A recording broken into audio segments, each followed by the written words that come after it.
All right, guys, welcome back to another episode of Ladies Night with Mop and Spencer. Rich is traveling this week and next week, so it'll be the two of us holding it down on the 4th and the 11th. We got a new panel of Ladies Night with one returning guest, and we've got some other ladies that are going to be just chatting with us tonight that are really excited. As always, if you want to have a question read to the ladies, or if you want to put in a comment, $20 super chats and up are read immediately. Every other super chat is going to be held to the end of the show. So, it helps out the channel. It's something where it helps us get more reach as we try to grow. We've got a lot of big plans for 2025, so it really helps us out. Cool. Ladies, let's start with some introductions. I'll just go with the order that you came backstage. Remember, it's your name, your age, where you're from, what you do for a living, your relationship status. Halston, let's start with you. Hi, my name is Halston Dare. I'm 25. I'm born and raised in Houston, Texas. I'm a singer-songwriter, and I'm recently single. All right. And Aja, let's go to you next. You're muted, by the way. I'm Aja. I live in Virginia Beach. I'm 36. And I'm single. Okay. Annie, muted, by the way. Got to come off mute. That's all. There we go. There you go. I'm Annie. I'm from New Jersey. I'm 25 years old, and I'm in a relationship. And what do you do for a living? I'm a model and Playboy Bunny. Okay. Connie? Hi, I'm Connie Stevenson, and I'm from Ontario, Canada. I'm 21, I'm single, and I'm a student and part-time worker. Okay, gotcha. All right, Danielle. I live in Scottsdale. I'm 39 years old, and I am in a relationship. And what do you do for a living? I'm a bartender. And Kristen, finish us off. Yeah, so my name's Kristen. I'm 30 years old. I'm from California, and I am married. Okay. And you are a full-time student, but you do work full-time, right? Oh, yeah, I am a full-time student, and I work part-time as well. Okay, awesome.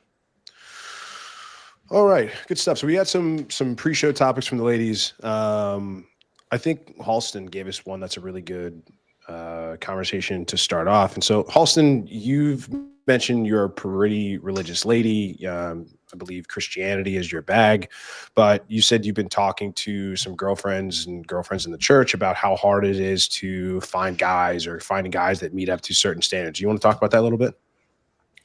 Yeah. I think especially when you're a woman that you hold yourself to certain standards, like keeping a low body count and, having, and that's not for every Christian girl. That's just something I held for myself, and I don't judge others for that. But with some of the things that me and the girls were discussing of certain things that guys are wanting to find within us, and we're meeting those requirements, and us having requirements in guys, it's frustrating, to I don't go after guys and being like, oh, you have to be 6 foot and, look this certain way and be completely established in your career already in order to be with me. It's no, I've, when I was younger, I was, and, more immature and not experienced in dating. I was definitely that girl that was he has to be 6 foot and he has to have this type of job and this establishment or whatever. And I was just oh, you're gonna sings, right? Huh? He needs to be 6'5", blue eyes. Yeah, yeah, like that girl. Yeah, no. Oh no, He's that finance job too. No, yeah, that will kill your dating. Yeah, just approach it like that. Totally get what you mean though. But for me, it's I want to find a guy that is strong in his faith, does have a stable job, is at least 2 inches taller than me, and I'm 5'6" with shoes 5'7", so it's 5'8", 5'9", and that's already a lot. And is emotionally intelligent and has like good communication skills and knows how to handle confrontation and like conflicts and knows how to, because arguing is healthy. And I've been in therapy for 9 years now, working on my baggage so that my future husband someday doesn't have to do that for me and I don't have to put that burden onto my children. And these guys that like I've been, I've had the experience of being on dating apps. I've had the experience of, having guys approach me in public or vice versa. And they want the girl to be traditional. They want her to have a low body count. They want her to be, skinny and pretty and confident and make money and, this, but also like super traditional and meek and quiet and sit back. And they want princess treatment. And they also like don't want to like really work that hard either. And they also like want sex immediately and they don't want to have to work for it like at all throughout the dating process. And all of it is super frustrating that it's made me in these like last 2.5 months of me being single, literally be like, I'm taking a break from dating. I don't want to do this. I don't have any energy for it. These guys like are exhausting kind of to talk to. And don't get me wrong, I have met some really great guys like along the ways that I've like talked to, but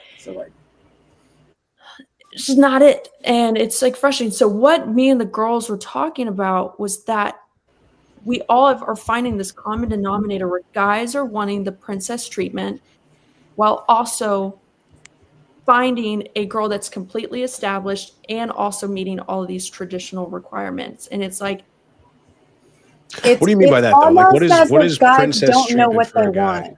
What is a and princess it's also treatment? the guys don't know What is, well, I could tell you what guys want. I mean, guys already definitely know what they want. But what is the princess treatment? Like, what do we mean by that? I mean, there's a lot of stuff to unpack here, but let's just start there. Yeah, the princess treatment, it's like they want to be chaste. They, don't want to make and like take initiation for dates and like, court and be assertive. Like for me, when it comes to like a guy, like I'm not gonna set up the date and like, I want you to lead in the relationship and I want you to like come and pick me up for the date. And I don't want to pick where we're going to dinner. Like, make my life simpler. Like, lead. Like, you pick the dinner spot. Like, you pick the time. You tell me when I need to be free. Like, and make my life simpler. And they're just kind of like, what do you want to do? And we see that a lot, right? Guys are like, men are supposed to lead, but then don't lead. Like, where am I following you? Where are we going? So it's like they want you to have all these traditional qualities and sit back in your femininity while they're not sitting in their masculinity as well. So it's like, so you also want me to be traditional and mother you, and then you also want me to plan and be assertive and sit in my masculinity and hold the conversation and get all the questions going out to hold the date. And I also helped you pick the time and the place and what we're going to do. And if it wasn't for me being able to hold a conversation, this date would have gone to shit. And so, oh wait, can I cuss? I'm sorry. That's all right. It's good. Sorry, I get so frustrated. I can tell. My goodness. Because so many guys are like, we want to lead. We want traditional women, but I don't want to work for it. And I'm just like, but are the guys you're dating? Traditional women though, I feel like they do for their like act, and then behind the scenes they don't. Or no, the guys actually that like, well, I'm from Texas, and so like the guys actually do really mean business down here when they want like traditional. So I would say but my question is more like, hold on, whoa. My question is, are the guys that you're dating, are they saying they want to lead? Are they saying they're going to do these things, or are you just picking guys that are not leading? It's both. I would say in like my past dating, like in like maybe 2 years ago, just like some of the guys, like from like their profiles or the way that they were behaving, like when we first met, started talking, gives off this like, I'm going to take you out and I'm going to do this. And, you know, I'm conservative and I'm, you know, I'm a Christian and I follow, you know, I want to have like a heart posture like God. And so, you know, it kind of like comes with that territory, you know, with that. So yes and no. But Can that's not I really ask you a reality, is it? question? Like that whole really quick, like, because churches are like churches, at least the way that I've seen them start to form over the last, you know, 10 or 15 years, are beta factories. They're cranking out emasculated men who need to be told what to do and that are doormats, and they're not fulfilling these masculine duties of being leaders. They're being told that they need to be almost subservient, or they need to shrink so their wife can become more, or even that it's a 50-50 partnership in the household. That's enough to get a guy to not lead. If you can convince a guy that, if you can convince a guy that it's 50-50, well, if it's 50-50, then why do I need to lead? If we're I both feel like I've equally experienced the responsible, why do I need to opposite. take how so? How is, well, because 50-50 implies no leader. It Well, implies an equal partnership. No. Doesn't I it? agree with that. I agree with that 100%. What I'm saying, like, I feel like when I go after really strong Christian men, I don't have that problem, like with the finding an assertive leader like So where's man. the disconnect then? Well, that's the thing though. That's the thing. Is like you find these guys that say they're like super strong and Christian. It's like it's messy everywhere Well, I because you think know, maybe you're assuming that because they're Christian and conservative, they're going to have these strong, like, dominant features. But the fact of the matter is, I mean, if you're in church, you're probably a little more gullible, in my well, opinion. so this is the thing. They start off that way. So like I recently was talking to, I'd like just kind of gotten back like into dating and talking to a guy. And I asked him like, what's like your walk with faith like? Just getting to know him. He's like, oh, I'm a like strong believer in Christ, and like this is what I'm looking for. Like I'm looking to settle down and blah blah blah. So I'm like, okay, everything's matching. Everything's matching. We're texting for a little bit, calling for a little bit. Everything's matching. This man's wanting to settle down. He's saying that he's a leader, he's saying he's strong, saying that all the requirements that I was saying that I would like want to find in a guy. And I'm like, okay, this is great. I share, can I share that? I have a question for 3 you. weeks into talking with him, everything flips and changes. Now he's kind of like, where do you want to go? What do you want to do? And I'm just like, that's what like I feel like a lot of me and my girlfriends have faced is like these guys kind of either act like they are, or you meet them and they're just not that. Yeah, because Yeah. these I want Christian to men hear in the Kristen's church. question. Oh, Kristen, yeah. please. So I was not sure if you guys were actually hearing. I'm just Oh, it's okay. curious No. now. I heard So you. so I'm just curious. You can find a man who says those things and who puts off that energy, but I think even if a man can possess those qualities, if they're mentally immature, they're not going to really reflect that lifestyle. Even if they want to, like if they're young, they still need time to develop. So I'm curious, are you seeking men that are like your age or older? And are you okay with dating older in order to Yeah. get that in a man?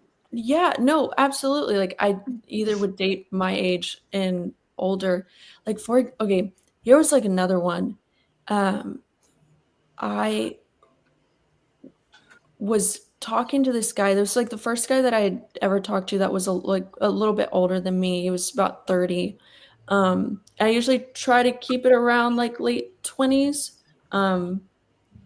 And I'd never talked to somebody that was like 30 going on 31. Established, you know, pretty attractive, looking to settle down, looking to find like, you know, date to marry. And he was really strong in his faith. We are texting. We go on our first date. Things are like great. I mean, he like made plans, picked the spot, everything, and then just assumed that like that date, the second date that we had gone up on, It was about like 2 weeks later. So we were texting, everything's great, I'm excited. And then he had just like assumed that we would be hooking up that night. And I What was did just he say to you? no, he didn't even say anything. He was just like, "You want to come back to my place?" And I'm like, and he was like, "I thought we could like hook up." And I was like, This was "Wow." how many dates in was this? This was the second date. So that's Yeah. What what I'm I'm saying. hearing Like, is that Trash. you Like got. open Wait, hang a on, hang on. conversation about that? Like how long, like maybe you both have different preferences? Like if you're both not like virgins, like why wait? Or I mean, if you're What I'm like hearing is wait, that wait, you a got wait. two. conversation about it. That's Y'all, all I'm y'all asking. are all talking at one point. I can't hear each individual. Let's go one at a time. Annie, what were you saying? I was just wondering if they like had ever had like a conversation on like both their views, like what she was like looking for, like sexual wise, than him. You know what I meant? Like Yeah, what? so we were talking, we were on while we were talking on our second date, um, we were talking about like Christianity and like where we've like been through like our growth and like I talked about mine, we had talked about body counts and I was like, I don't judge. Do not judge about body counts. I could care less if yours is We do. 1 or if it's 75. And he was like, "Oh, like I think like women should have like typically like a lower body count or whatever." And I was just kind of like, "Okay, whatever, like that's fine." We didn't establish of like we didn't have a conversation of like, yeah, should we hook up immediately or whatever. But this person is telling me I want to find a woman that's established, Christian, has a low body count, this self-respect conversation, whatever. He has a high body count. And I'm sitting here going like, hey, I don't judge, I don't care or whatever. I don't sleep with people immediately. Like I like to get to know you first before like, I want to be like dating you. And after the date, he was like, well, I thought we could hook up. And I'm like, where was the person that I was just talking to the first 2 dates that cared about that? And now you're like, and then because I denied him, because I was like, I like to wait and I like to take my time and I like want to feel safe with you and comfortable first. What if he Most told of you me. it just because he wanted you? That's like what you wanted to hear. So like he was just being like that because that's what you wanted from him. Oh, it was the test. And then All guys want to get also laid. like, It's up not. now, It's not an issue. Right. It's not, At the it's end not of a the day, secret. hang on. First, you got 2 dates. In 2025, like people are calling like swiping on Tinder and taking you on 0 dates before they try to smash.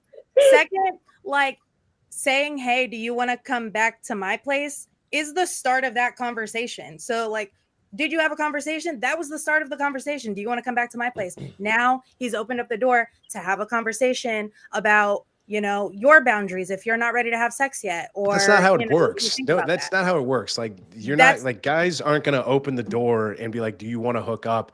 And then that starts a dialogue about actually this is why I'm not comfortable. No. That's not how this shit goes. That's how. See, this is women disqualify guys that do that. You just heard the story. Like she didn't want to sleep with the guy and she shot him down and then he bounced on her. I mean, like this sounds pretty typical to me. I mean, look, No, if you have a guy, consequences. hold on. If you have a guy that is worth his salt, if you have a guy that's attractive, he's settled, he's got his own shit going on, he knows what he's doing. Guess what? He probably is spoiled for choice. You're probably not the only woman that he's talking to. He's probably got options. And he's probably got options with women that will sleep with him sooner than the second date, probably right then and there. So this is the risk that women run when they shoot for these high men and they have these high standards. If you don't want to play the game, that's fine, but I see that. you can't I be see your surprised when this perspective. happens. Yeah, you can't be surprised. I mean, this is what guys want. It's like, Now, here's the thing. You can't wait because they have other options. But if you jump in too fast, then they're not going to look at you with respect. wrong. I think it's all about how it plays out. It's not right at all. See, this how is you go about something yourself. this is nonsense. Like this is something that's made up. And this is what a lot of dumb guys also will say. They say, if she goes home with me on the first night, that means she goes home with anybody on the first night and she's a slut. It's like, dude, first, like 80% of men are unattractive to almost every woman out there. Like they're invisible to most of you women out there. So in the likelihood, let's say a woman goes out with 10 different guys on one date, or or whatever, like the likelihood that she's only going to sleep with maybe one or two of those guys. And especially if you're a guy who's been able to go out and have some success on a repeated scale, what's more likely? Every girl you go out on a date with is a slut, or maybe you've got some game and you know how to seduce a woman. So that's not how men think at all. Men want to have sex with women. Men want to get laid. It's the number one thing, or it's the number one driver for why we date women in the first place.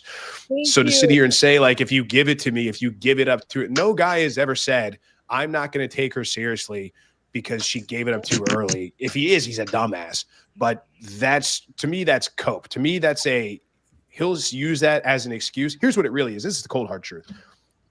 A lot of people don't like when I say this, but this is 100% true. And I will stand by this. You can write this on my tombstone. A man does not know if he even likes you until after you've already slept together. He thinks he does.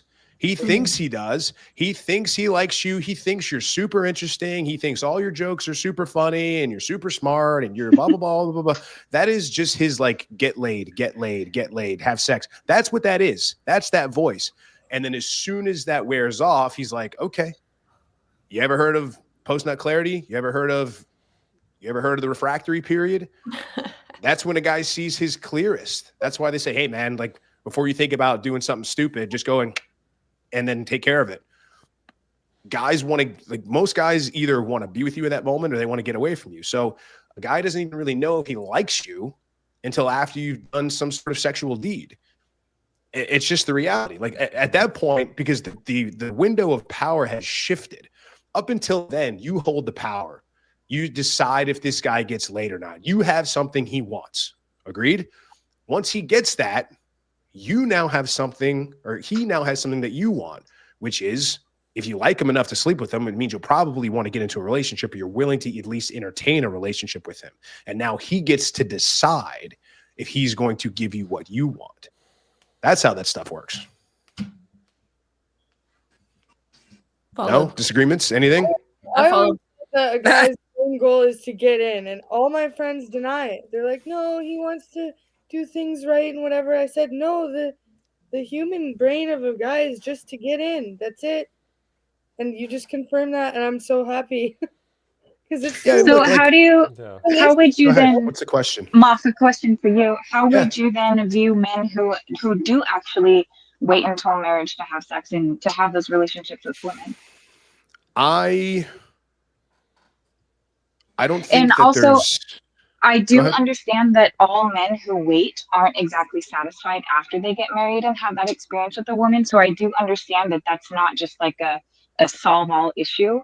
But I am just curious from a man's perspective, what do you think compared to what you just said? My guess is that that's largely a man who is kowtowing to societal or religious pressure.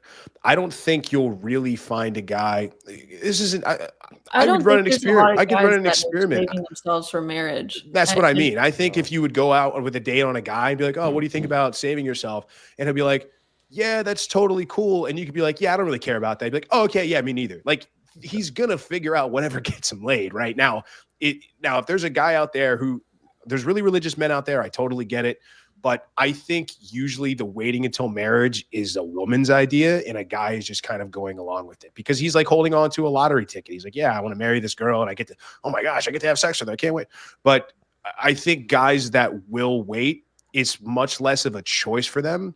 And it's far more likely, or in far more cases, that he has no choice but to wait. Otherwise, he's not going to get laid. Well, also most people aren't waiting till marriage.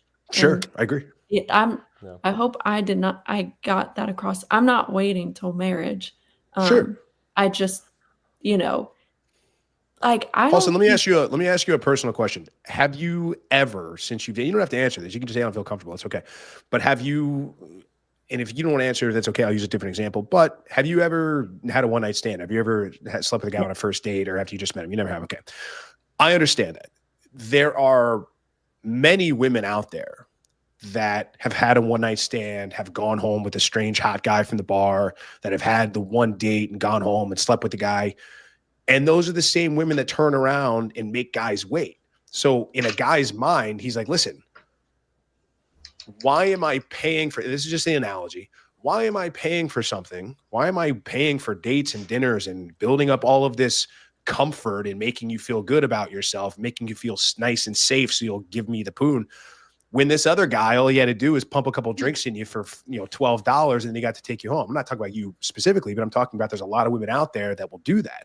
And so I think that's when women make men wait, it is almost always a sign that she does not see that guy as the hot alpha dude that she wants to carry that dude's seed. It's almost always because I like him, so I want to make him wait, right? I think he's too nice of a guy, or you'd make a really good husband one day, so I don't want to ruin it. It's almost like a bargaining chip. But there's a lot of women out there that do that, and guys, that's why guys who, like a guy that is used to getting laid on the first date or even the second date, I could see why he might not want to stick around. I'm not saying there's a perfect answer, because there was something in the chat too that was like, well, Moff says we judge body count, but then he also tells girls to sleep with guys on the first date. Like, I don't care what you do. I'm just telling you exactly the way the world works. It is up to the woman to be discerning enough on whether that's a guy to take a flyer on. And it's like, and I don't think honestly, you can have good discernment within 2 dates to know whether I want to sleep with you or not. So it's like, maybe not. I mean, and here, you know what, like, and maybe this is going to sound like so PG-13. Maybe you just do some hand stuff, Halston. I don't know. But it's, what I'm saying is, though, it's like, you know what? Maybe you don't got to go all do the whole thing, but maybe like, show the guy that you were sexually attracted to him and that, yes, you feel sexual for him and you have sexual feelings for him. Say, hey, man, we're not going to do all that mess, but et cetera, yada, yada, yada. I'm going with this. This is a family show, guys. My God. So the point is, like, there's things you could do and there's alternatives. So, I mean, that's something that's food for thought. But I want to get other ladies' opinions on this. Danielle, you've been awful quiet. What do you think? What about the first night thing? Any of it? I see you laughing over there. Yeah, I don't know. I mean, I was like married for like 14 years, and then right after I got into my relationship, so I don't have like too much advice on like dating and stuff like that. I think it's bullshit these days. Did you say we can't cuss? Like, I didn't. Yeah, you're good now. I mean, it's fine now. Yeah. Sorry. But yeah, I don't know. But yeah, the first night thing. I don't think it's a huge like deal. I don't, if like I really like somebody, and I'm probably not going to be too worried about if I do that on the first night, or Why didn't the marriage work out the first time? What happened? He left me for his friend's 19-year-old daughter. Wow. So, hold up. His friend's 19-year-old daughter? Yo. 19. That's legal. Just so we were clear on that. it doesn't matter. That's a child. The friend's daughter is what has me That's thrown not. off. No, what are we doing? No, are we doing that? Are we calling 19-year-olds children on this show? What are we doing? Weird. Can she vote in an election? Would you let your friend marry your 19-year-old daughter? Maybe. Depends on which one. Well, let's get into it. Let's talk about the age discourse. I'm cool with that. We can talk about that. Here, I'll tell you this. I don't know if I want to talk about it. No. Here's the deal. I would much rather, if I had a 20-year-old daughter, let's say, I would much rather her date a guy 10 to 12 to 15 years older than a guy her own age. 100%. 7 days out of 7. I dated a guy that was 28 when I was 18, and it was very different. But a guy who's older, is established, he's probably got his own place. He's not living with roommates. He doesn't, I mean, a 20-year-old dude has nothing. He's probably living in a basement or at his parents' house or with 7 roommates, working a dead-end 9-to-5 job, can't support you, can't take care of you. Hormones are raging all the time. All he's thinking about is banging. A guy who's above the plus 30, who's got his own job, his own place, his own car, can hold down a career. Like, guys don't really start finding their value as men until around their late 20s, early 30s. That's when they're finally able to start taking care of potentially somebody else, not just themselves. But yeah, like, absolutely would want a older guy to date if I had a 19-year-old or 20-year-old daughter. Yeah, I'd much rather her date a dude 10 years older than a guy her own age. But without even I think that part's pretty clear. I think that part's pretty clear. But what about like the friend thing? Like, it's your friend. It's like your friend preying on your daughter. But see, but that's the thing. I don't even buy into that praying into that. It's like, because what are we talking about? Like, a Wouldn't it consenting make you wonder how 19-year-old long your adult friend has is been now looking at prey? your child? Right, that part. How long has he been waiting? It's irrelevant. It doesn't really matter. It's not. Wait, I mean, what? Like, like, we can't create scenarios and create hypotheticals to argue against them. We can only argue with what the situation calls for and what the facts are. I mean, yeah, if he comes to me and say, hey, man, ever since she turned 13, I've been waiting for her. I'm like, okay, you can probably get the fuck out of my house. Right. Yeah. But like, that's not what we're talking about here. But we're talking about just this particular scenario. But Halston, you said 40, 50. I don't care.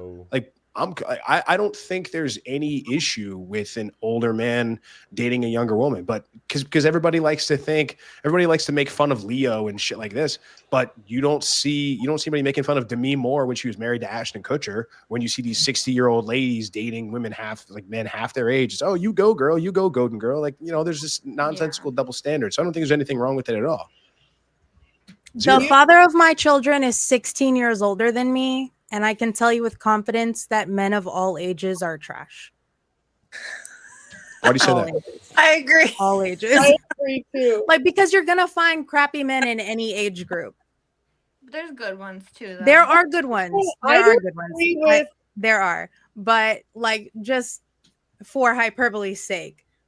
The bullshit exists. All stages. Right. There are trash men at all ages. Like, just because you're older, it doesn't like save you from being trash if you were trash.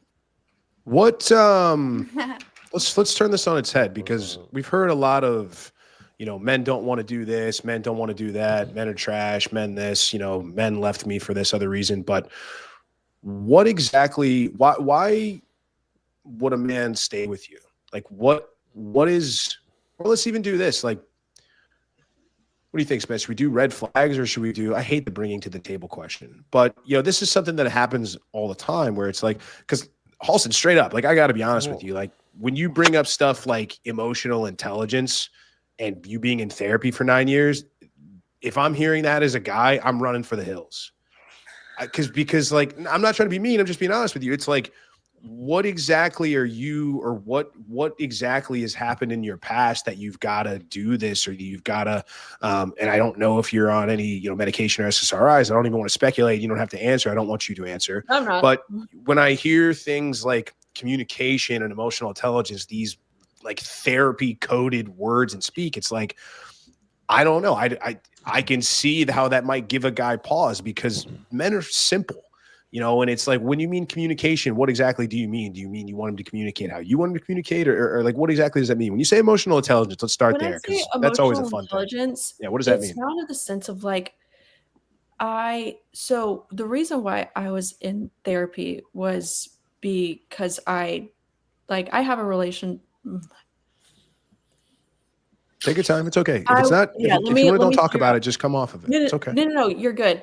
The reason why I went to therapy when I started in therapy was I had things that had happened in my childhood that I was ready to work through with a professional, so that when I got into my 20s and my late 20s, and even someday when I want to become a mom, I don't bring that baggage into my family. I don't bring that baggage onto my children. My husband doesn't have to take a person who's gone through hardship and have to figure it out and code it through. I just wanted to work through it myself. And I'm not on like medication. I don't have like crazy mental illnesses or anything. It's just therapy in the sense of like, I had some things happen in my childhood that I needed to work through. And like, that's where therapy, I think, is incredible. And what I mean by emotional intelligence is, can you regulate your own emotions? Can you regulate mine? I know I will be able to regulate mine and regulate yours. How are you in an argument? Do you yell? Do you burst out? Do you have the emotional intelligence and self-awareness to know how to be an effective communicator when we have a disagreement, or when I'm super stressed out and you're kind of you've got that, sixth sense and intelligence to be able to be like, all right, vibes are off. Like, how can we work as a team here to, level it out? That's kind of what I mean by emotional intelligence. And also like being able to like look back at their past and things that maybe had happened to them in their upbringing, where they're able to like look back and be like, yeah, my parents did this, but you know what, as I've gotten older, I realize they're just as human, they're doing life for the first time as well, and kind of I worked through that is like what I mean. It's just they've done their own self-reflection to gain more self-awareness and emotional intelligence. Yeah, That's a good Got way. it. Okay, fair enough. I want to come back to Danielle, but I got to get to Annie first, because it gets kind of both. I mean, you're both, kind of in this field. Go ahead, Spence. You got something? Hold on. Yeah, one of the other things about Halson's first story that caught me was like she made it sound like guys have this big laundry list of things that they need in a woman. True. And Halson, you found that you don't have a laundry list for guys, but guys have this big laundry list for you. I've generally always found it is the other way around. Laundry list for men, and men are very simple in what they want. it's frustrating. Do you think that's because of the religion, though, that they have a longer list because of religious requirements? No, because I've also talked to guys that that weren't before I became Christian. I would also talk to Christian guys and non-Christian guys, and I still faced it outside of the Christian thing, but not as much. Not as much. But that is interesting. Because I haven't. Sorry, go ahead. But I can't say it's like 100% one side. It's more of like, it's not black and white. It's definitely more in the middle. Got it. I was just curious because, again, in my experience, what I think Matthew said it maybe, I have not encountered, I don't think, any man who had a laundry list over my 10 years of dating as a 20-year-old before I got married. It's always the woman in my experience. So that's new for me. I've never come across that in any man. Yeah, let's go back. I think over women this. just. You think? Go ahead, Spence.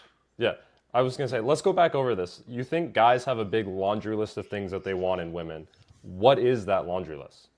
I don't think it's a big laundry list of women. It's like a certain requirements. Like it's like the same thing like the girls do, like 6'5", blue eyes, finance. What's the other one? What's the other one? I'm not a Zoomer. I don't know. Trust fund. I think men who are mature in their mindset, though, don't actually, like legitimate men who are looking for someone that they want to settle down with, don't have those requirements because they have the understanding that just because you look a certain way doesn't necessarily mean how they're going to treat you or what kind of a mother or parent or spouse that they're going to be. So I think maybe you're just meeting the wrong man. I'm not sure where you're meeting them. And I know it is difficult to find. I went through the process as well. But I think, again, in my experience, only the mature men who know what they want, who are ready to get out of the dating scene, are the ones that don't have those ridiculous lists. I think I tend to think. Show, who's talking? I'm Oh, go sorry. ahead, Aja. No, please, Okay, please. Just from this show, the laundry list includes bikini model, figure, cooks, cleans, low body count, like literally just quoting this show. Like those are the lists of requirements. Cooks, cleans, I don't think we low said body count. we didn't say bikini model. Doesn't, but yeah. Well, there are some bikini models on the panel, but yeah. Bald guy. I'm really bad with names. Rich. Oh, Rich. Yeah. Yeah, Rich definitely said bikini model figure. And what else? Doesn't have a degree because they're not focused on their career in their young age. No kids between 21 and 25, I think. Like, I think this is the list we're referring to. But is that all really that hard to attain? Is that really such an out to, is that list really so yeah, out to I'm lunch never going to be ridiculous? between 21 and 23 again. It's dead for me. Right, but I mean in general, Because here's the thing. Here's what I really think. I think women just don't like men who telling them what to do. I think women just think that for the most part, they should be accepted for exactly who they are, whatever they weigh, whatever they look like, whatever their standards is or body count is or anything like that, or however many kids they have in tow, that they should just be accepted for whatever they are. I think that's how most women think. So I think when women start talking about laundry list and when they talk about men's expectations, I think it just comes from the fact that, like, because women, for the most part, women grow up never being told they do anything wrong. They're the protected sex. They're always taken care of. Their daddy's little girl, or they're always going to be taken care of in marriages and divorce. We can talk about the family law statistics, but little girls are showered from attention especially in sexual attention from as early as their teens all the way through their 20s, forever. Women have so much more attention, unearned attention, that they get from men. So the minute that a man just goes, actually, like, I'm not about this, and I think that you have some standards that you need to live up to, women decide to go, well, who do you think you are, buddy? I don't think that it's like being told what to do, because like when I'm like in a committed relationship, like when I'm in a relationship and I'm trying to work towards something with you, and my man tells me like, hey, I don't like this and it's got valid reason, like I have no problem changing. Yeah, but you said, like, what you said right there has a valid reason. Okay, so even that guy, I don't even want to hear that as a guy. If I'm with a girl, like, I don't care if the reason is valid or not. Whatever I say goes, period. That's the end of discussion. I agree with that. If you're in a relationship with someone and they're not comfortable with it, then just don't do it, you know? Like, okay, well, I'll give you an example of what happened last podcast. Okay. He was talking about, what was his name? Was it Rich? Rich. Sorry. I was gonna say Rick. Gotta work on his PR, dude. Yeah. Sorry. No one knows the name. Yeah, shit. Go ahead. I was thinking Rick. I'm sorry. It's okay.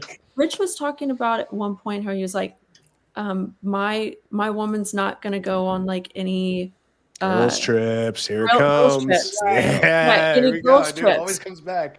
And then I posed facts. a question. I was like, whoa. Okay, I see it. Like Las Vegas, my man's just like, not happening. Okay, I get it. Cool. However, I made the valid point of, I had just gone on a bachelorette trip because he was bringing up bachelorettes and stuff like that. He was like, no way, hard no, or whatever. And I was like, I just got off, like, done being on a bachelorette trip with a bunch of girls, sitting in an Airbnb, drinking wine, finger painting, and playing card games the entire bachelorette trip. No partying, no drunk, just wholesome. My friend is like a grandma. And like, if I was told that I couldn't go on that, knowing the itinerary and like knowing, what we were going to be doing, and literally we got our nails done, we went antique shopping, and then we would like come back to the Airbnb and just hang out. And like, if I got told by my man, like, no, because I'd be like, we're literally doing grandma stuff. Like, well, what's the problem here? There's a couple things. There's a couple I things guess to it say. depends on what you're doing. This is There's what a we couple said on things the to last say to podcast too, though. Yeah, it's go like ahead, Spence. that's a different example. Like Never we happens. when we said girls trips, usually what that ends up being is Vegas or Nashville for the bachelorette trip to go running around bars and get drunk. We were in Nashville. and We were in run around Nashville a couple public. months ago. How many Dude, bachelor parties did we see? Spence? Nashville is You were known out there for for 3 bachelorette hours and birthday doing street parties. That's interviews. all it is. You were Why out are there you for like guys 4 hours doing street still interviews. doing that, though? It's our last time to get crazy before marriage for the rest of our lives. I'm down. That's awful. Y'all do That's that? a terrible way to think. That's like, this is my last opportunity to cheat on my fiance because I'm never going to be having an opportunity to do it again. Going out to have fun. Like, it's not. See, because but what happens on girls trip? What happens on Why bachelor parties is in that Nashville? fun? Why is that fun? No, and the what rest of happens your on those trips? relationship is not going to be fun. That my goal from going out to have fun in Nashville with my girls, planning a bunch of different things. It doesn't matter if it's your goal or not. It's what happens. Like, that's not because girls go out to get attention from men, first of all. I mean, we know that for a fact. And two, it doesn't really matter what the goal is. You're putting yourself in a situation where you being hit on by guys aggressively pursuing you, where there's alcohol involved, you being influenced by likely single and likely promiscuous women. All of that is a recipe for disaster. I want to keep. I want you to address that really. Hold on. I want Connie. I want you to address that, but I want to get to Halston's point really quick.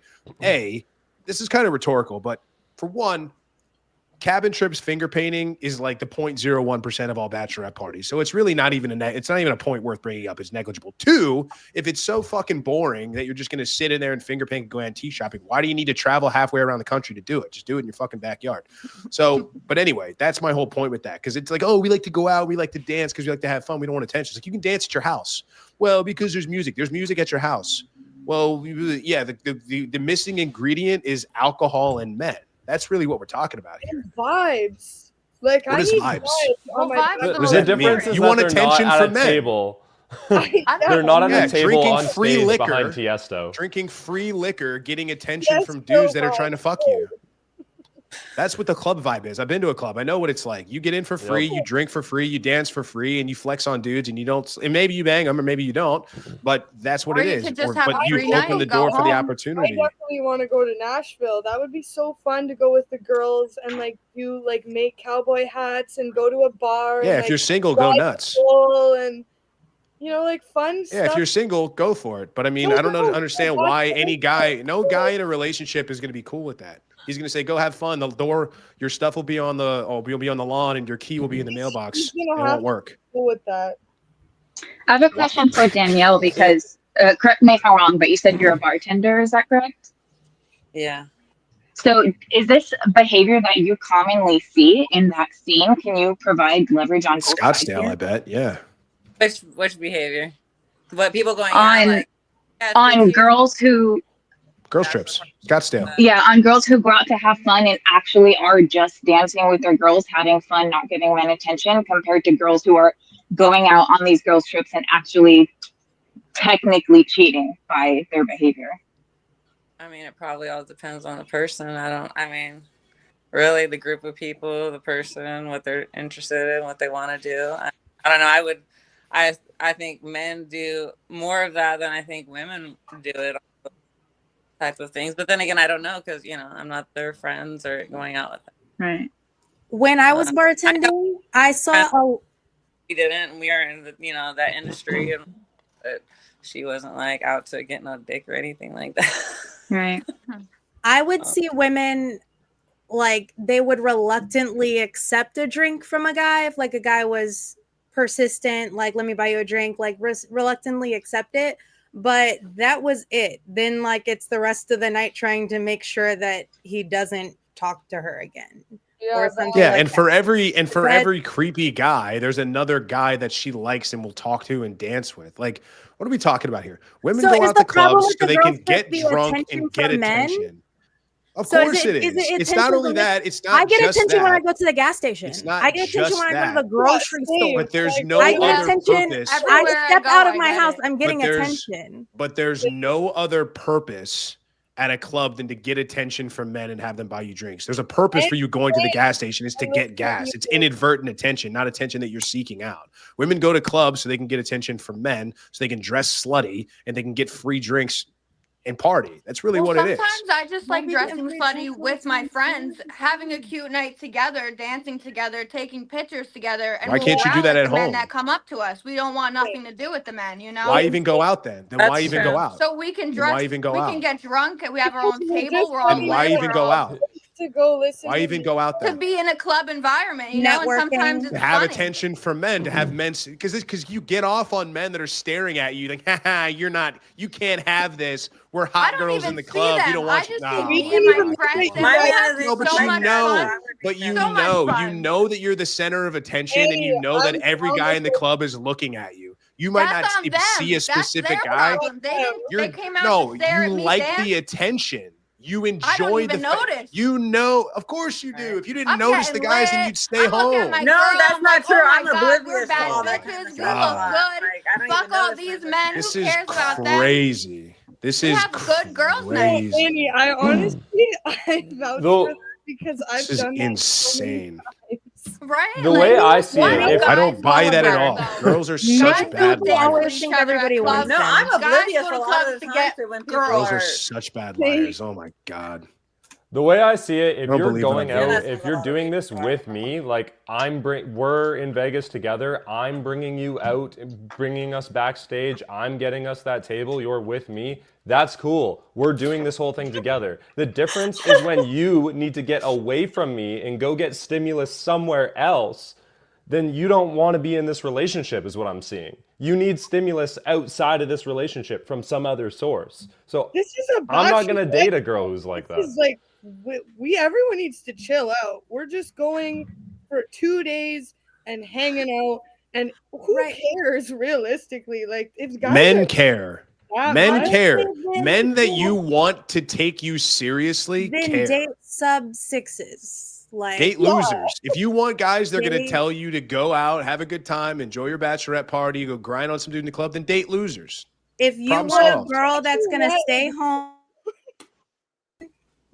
date unattractive women. No, Like if you because want a you bad, control if the you want environment. excuse me, That's like not if what you we're want a talking about here, baddie, though. like she's That's gonna not what we're be talking doing about. like baddie activities. She's No, gonna she's get not. attention when she's gonna That's get not attention. true all the She's time. gonna get attention when she goes outside, is what I'm saying. Correct. I'm not saying And like I've already I'm not said, I've saying already we- addressed that. anybody needs to go on girls' trips, bachelorette parties. I'm not saying that, but you're gonna get attention. And you Yes, can't be upset obviously. that your woman is getting attention. That's not the point. and I've went on, I've gotten attention just from walking out in Okay, sweaty for clothing the from for the the like, you guys airport. have to be quiet because obviously you're missing the point. So I'll try to reiterate this one more time. I'm not talking about just going outside and living your life. I understand that women get attention literally wherever they go. I'm well versed on that. I understand that. When you go to the grocery store, when you go to the coffee shop, when you go to get your freaking tires inflated, I understand all of that. The difference is all of those places have a purpose. You can buy something, you fill up your tires, you fill up your car with gas, you go grocery shopping. The only purpose a club has is to induce alcohol and attention from men. You are going to seek attention. You're literally going to a place, and not to mention a grocery store, you may have one guy maybe come up to you. Most likely not, because most guys don't even approach women in 2025. So the odds of you being approached at a grocery store is probably close to zero. The odds of you being approached in a nightclub where there's alcohol and partying and a bunch of dudes is almost 100%. So don't sit here and try to do the apples to apples comparison. It's not even close. Where do It's you want us completely to different. go to a place where there's a bunch of girls and music and places for us to dance? Nowhere. You don't go there anymore. If you I want to would be go in a to an all-girls relationship, club.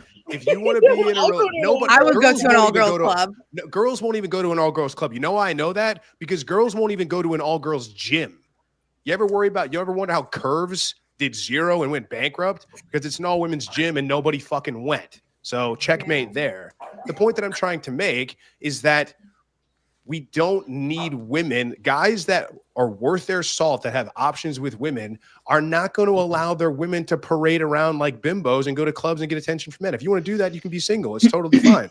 Have Wait, fun. so is it girls' trips or is it just going to the club at all now? It's all the above. Like I can't Why go would anywhere? why would I ever date a girl who wants to go to a nightclub? Why? Why do I want to go? What if it was just like an opportunity? Like we were out A trying. What's birthday the party. opportunity? I don't What know, are you just gonna what do you something what, fun what to friend's do. fulfillment? birthday or This goes something. back to Spencer's Okay. point. What fulfillment are you gonna get in a club that you won't get from your man at home? So Halston is in No, music. I want an right? answer. Halston is in music, right? No, I want an answer to my question. I don't want to change the subject. I want an answer No, to my question. I'm not changing the subject. Sometimes No, you I have was to asking network. Connie though. Network. What are you talking about? What are networking in nightclubs? I'm sorry. Yes, in the Please. music industry, No. sometimes you can See- network in clubs and bars. Like, Do you know supporting how your rare it fellow is artist to be friends. a recording artist? Do you know how rare it is to be Halston with 100,000 Instagram followers and be a recording artist? Do you know how I'm rare just that is? saying, We're not like- talking about that. You can We're go talking out about for average other women. reasons. You guys go and you find the smallest, most minuscule exception. And you try to act like that's the rule. It's ridiculous. I don't go out unless I'm supporting my friends. Like, be it maybe my friend is DJing that night, maybe my friend is bartending, and I want to go support my friend. What girl Other DJs than that, I'm are not there? gonna go out. So Girl DJs? You got girl DJ friends? yeah, Or is this a guy? no, it's girls. Girls can be I don't buy DJs that. too. No, I don't buy that. Girls have no I- rym. I Tell I 'em, will- Halston. I will, huh? What? Nothing. Go ahead, please. So overwhelming. I will say though, I will. It's Aja, sorry. Yeah. Aja, I will say as a recording artist and somebody who's professionally in the music industry, the last place I would go to network would be a club. I don't go to clubs, and Neither do I. I don't go to clubs, and I like bars, like chill bars that are like kind of like pubs, but that's just kind of like go with my friends and sit at a table and talk. Yeah. But yeah, I would Maybe say, I'm calling them all the same thing. If there's alcohol in music, I'm just calling it a club. yeah. Yeah, but that's not like because there's Fair enough. we know that's the difference. The point is there's no reason that a man is going to take a woman seriously who wants to go out and party and who wants to go out to clubs and get drunk and go to places where men, their number one and only priority is to try to hook up with women. You're putting yourself in an environment where somebody can, where guys will aggressively pursue you and hit on you. And most likely, there's going to be at least one or two women in your group, even if they're in relationships. Women don't like to be downers. They like to say, oh, yeah, whatever, just dance with them. Oh, yeah, whatever, just make out with them. It's no big deal. Oh, yeah, just go upstairs to the VIP. It's a bad place. If you love and respect your woman, you don't let her be her own demise. You save her from her own bad decisions, which is going to the club and putting yourself in bad situations like that. What Also- about so I see that point. And I've been like one of my recent relationships was kind of like that, and I respected it. I was like, cool. And but one of my things is that I love to do is like I love to go try out new restaurants and like kind of bars, Sure. like chill bars. That's my thing. I love to do that. And the compromise was like he would come with me and I would be escorted by him and he would lead. Acceptable. And so, like, I don't do clubs in general, and I don't really even go out ever. And if I do, and if I was in a relationship, it would be I'm going to a bar with my boyfriend. Like With my man. Yeah. Yeah, I wouldn't Yeah. call it an escort. Like, I want to be with my man. No, not time, an like- be escorted by my man. No, yeah, no, Spence. The Grab guys, that super. so- Hold on, Spence. Grab that super. Yeah, I just want to say something real quick before that. Like, guys are going to value, if you want to go do these things with your man, guys are going to value this. What guys don't like is when you want to go do these things without your man. When you're seeking stimulus away from him, that's what guys don't want. It's the, oh, Yeah. we have to go on a girls trip, but it has to be just girls, and like we have to be away from you, and like you're not even going to really know what's going on this trip. It's like, okay, why are you doing that? What if it was a girls' trip, but you do know what's going on the trip, but you're not coming because no one else's boyfriend is coming, and I'm not bringing you?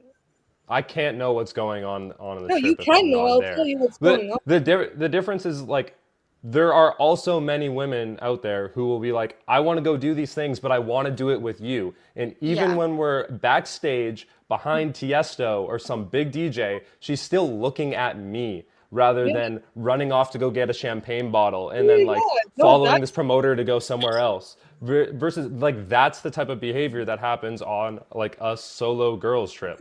So why can't? Okay, yeah, no, I totally get what you're saying, Spencer, for that. Because like, if I was to go out, because I enjoy like a night out, and I really enjoy music. So I'm not going to the club to go get wasted and start flailing around and want every guy to talk to me. I actually don't want that.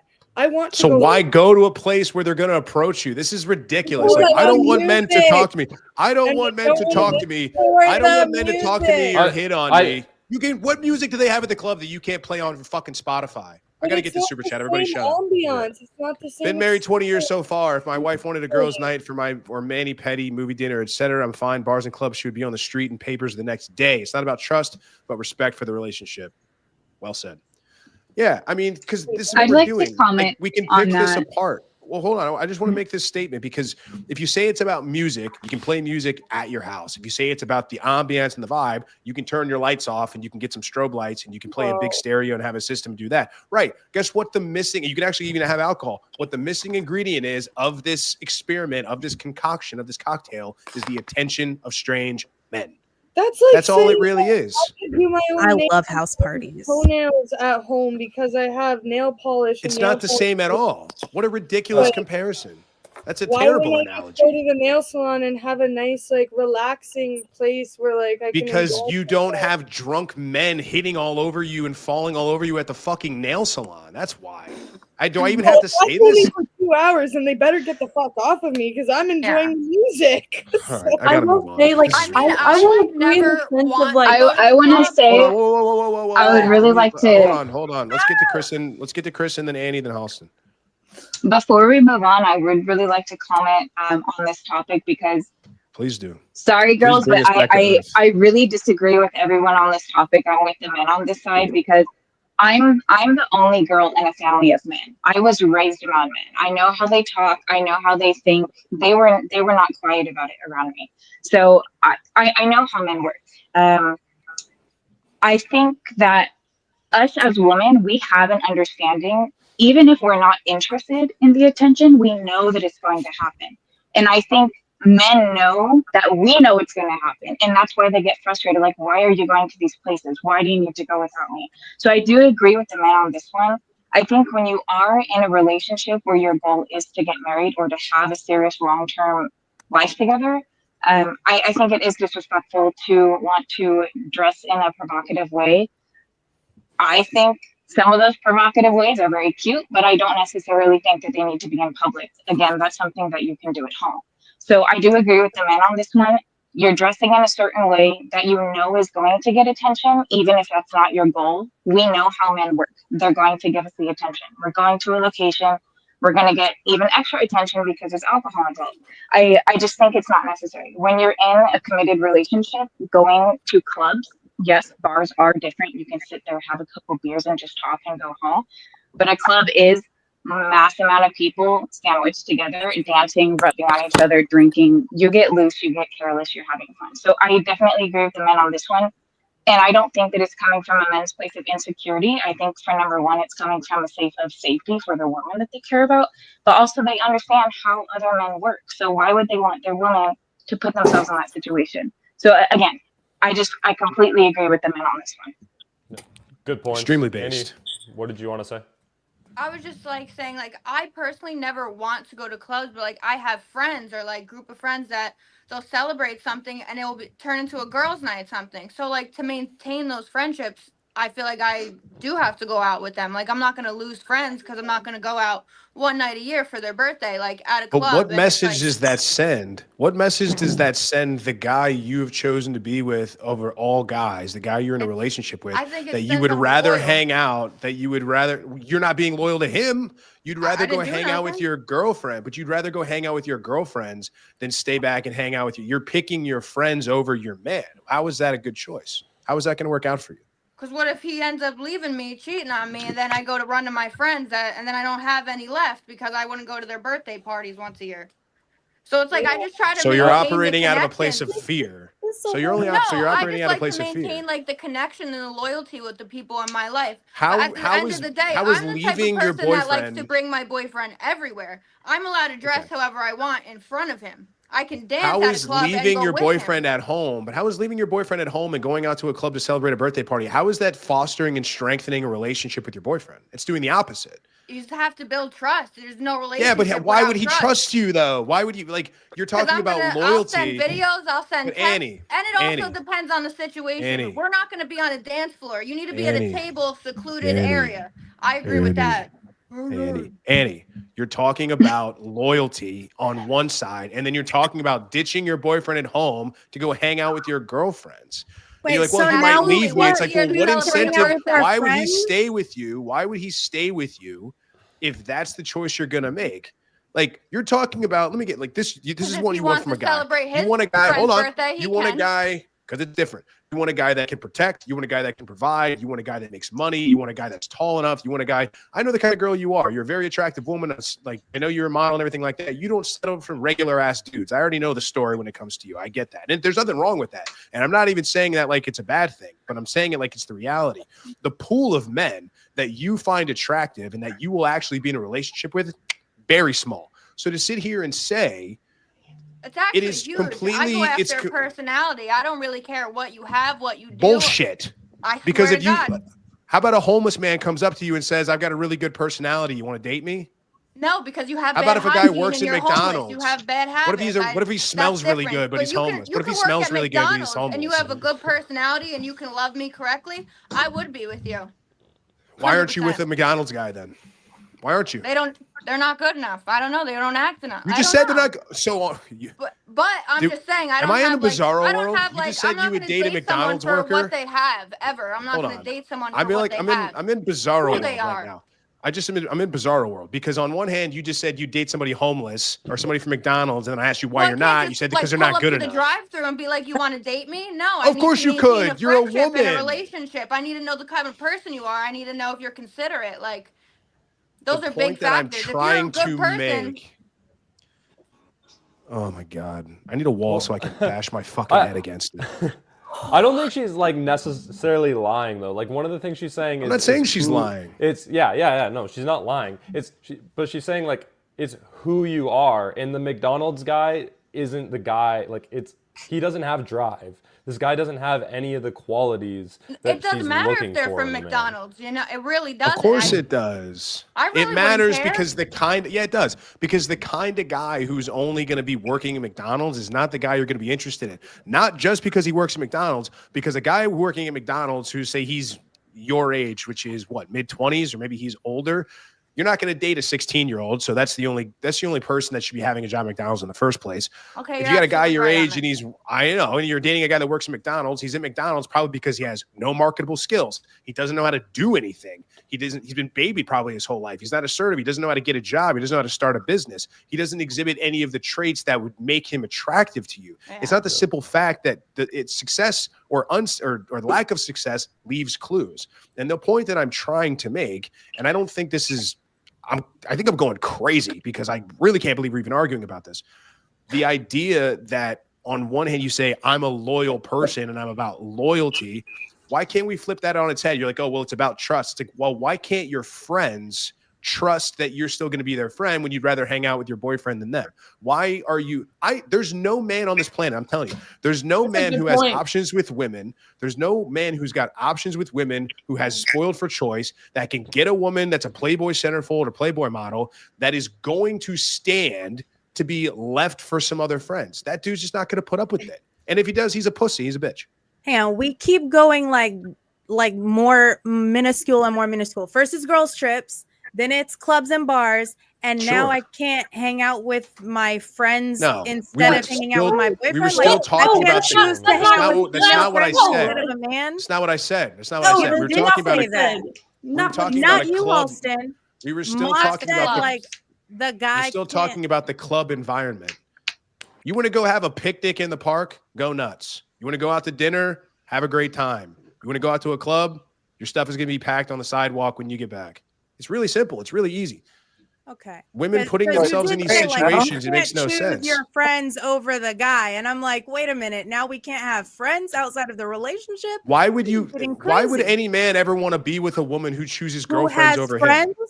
Who chooses girlfriends over him? No. Now you're okay. So are we talking about That's choosing what we were talking about. The club with them? Or are we saying like, okay, my friend is having an event and I'm going to choose to attend my friend's event. Maybe she's having a women's luncheon or something. And if I say no, the answer is no. And if I say no, the answer is no. When Moff says choosing them over the relationship, what he means is like you go out to something like going to the club and Moff says, hey, like I don't take girls seriously if they do that. And you say, okay, well, I'm going to do it anywaes. That's then choosing the event, not choosing to get taken seriously. over the relationship. Yeah. That's all we're saying. Spencer, that's what you're saying. Moff just said it again, though. What did I say? You just said, like I just said, so my friend has an event. So some kind of event she's holding. Maybe it's a luncheon or something, like Sure. some kind of thing. And if he says no, then it's no. So now we can't like. I'm now not I saying cannot I'm have necessarily. a life outside of him. No, not That necessarily. is toxic. I'm not. Here we go. No, I'm no, not you're necessarily taking it, I think saying. Hold on, you're Halston. hearing- I know you're about to come to my defense, but let me handle this.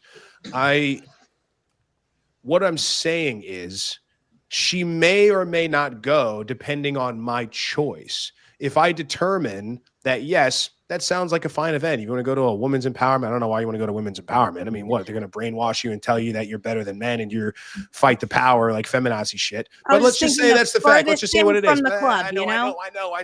Just let me get this out. But the whole point is, if I determine that it's a bad idea and I determine that I don't want her doing that, then the answer is no. I make all the decisions. I make all the decisions for my relationship because I'm the leader and I dictate who goes where, when, and how, and why. And if I say, no, I don't think that's a good decision, that's a bad call, you're not going to go, then she doesn't go. It's really simple. If I say like, yeah, you know what? I don't think there's any harm in that. Yeah, and I think I'm not saying it's wrong for women to spend time with their girlfriends. I think you have to vet girlfriends as a man. I did a whole show on this last week. It's imperative as a man that if you're going to take a girl seriously, you need to figure out what her friends and family is like. You need to figure out who she's spending time with. You need to vet them just as seriously as you vet the woman. In any case, all I'm saying is the ultimate decision comes down to the leader of the relationship, which is me.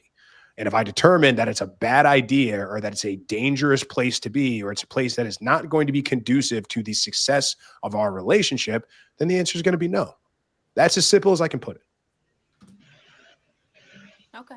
I'll just comment on that. It's completely unrelated in terms of clubs, but just what you said about the man making the decisions. Sure. When you settle in a relationship with someone, the man and the woman should trust each other enough to know that they are mature mentally enough to make those decisions. So that's based on trust. My husband, I go to him for a lot of things, like even for this podcast. Spencer reached out to me and I'm like, I don't know what this is. I showed it to my husband and I'm like, hey, I'm curious about doing this. My husband knows I like to discuss things with people. But what do you feel about it? I had him watch a couple of the podcasts, like see what the content is like. Would you feel comfortable with me doing this? I'm interested in doing it. And for one, out of respect for him, because this is going to be on the internet, you know, I can control what I talk about on here and I can control how I present myself. But I don't know how any of the other ladies are going to present themselves or talk. And me being a part of this reflects on me. And me also reflects on my husband. So I think that it is important to consult each other. And I think if it's not an extremist relationship where it's like, no, you can't even go to the park by yourself, then it's okay. I think it is totally okay and totally normal and very healthy to go to your husband and ask him, are you comfortable with me doing this? I don't think that's asking permission to do something. I just think it's, again, mutual respect. Are you comfortable with this? This is how I'm going to represent myself. My representation comes back to him. So, you know, all his family can end up seeing this video. So, you know, I think it's okay to ask a husband. And really quick to that point, and we've had many women that have done that before. And I've always respected that. Some women come back and say, yeah, my husband said no, or my boyfriend said no, or I didn't want to disrespect him. And you understand that you are a representative of him.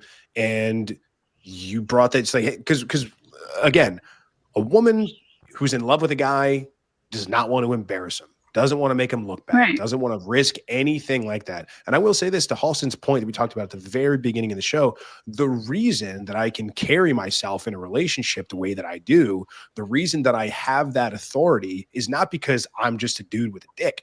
It's because I've earned it. And I've shown through repeated successful decision-making situations that the decisions that I make are ultimately good for all parties involved. If I was a guy that like didn't make good financial decisions, or I wasn't able to protect somebody physically that I wanted to take care of, if I couldn't shoot the broadside of a barn, if I didn't make the person I'm in a relationship with, the girl I'm with, feel safe and protected, and I didn't have that trust through repeated displays, then yeah, I can understand why this be like, what the hell is this guy talking about? Like, why would I take this guy seriously?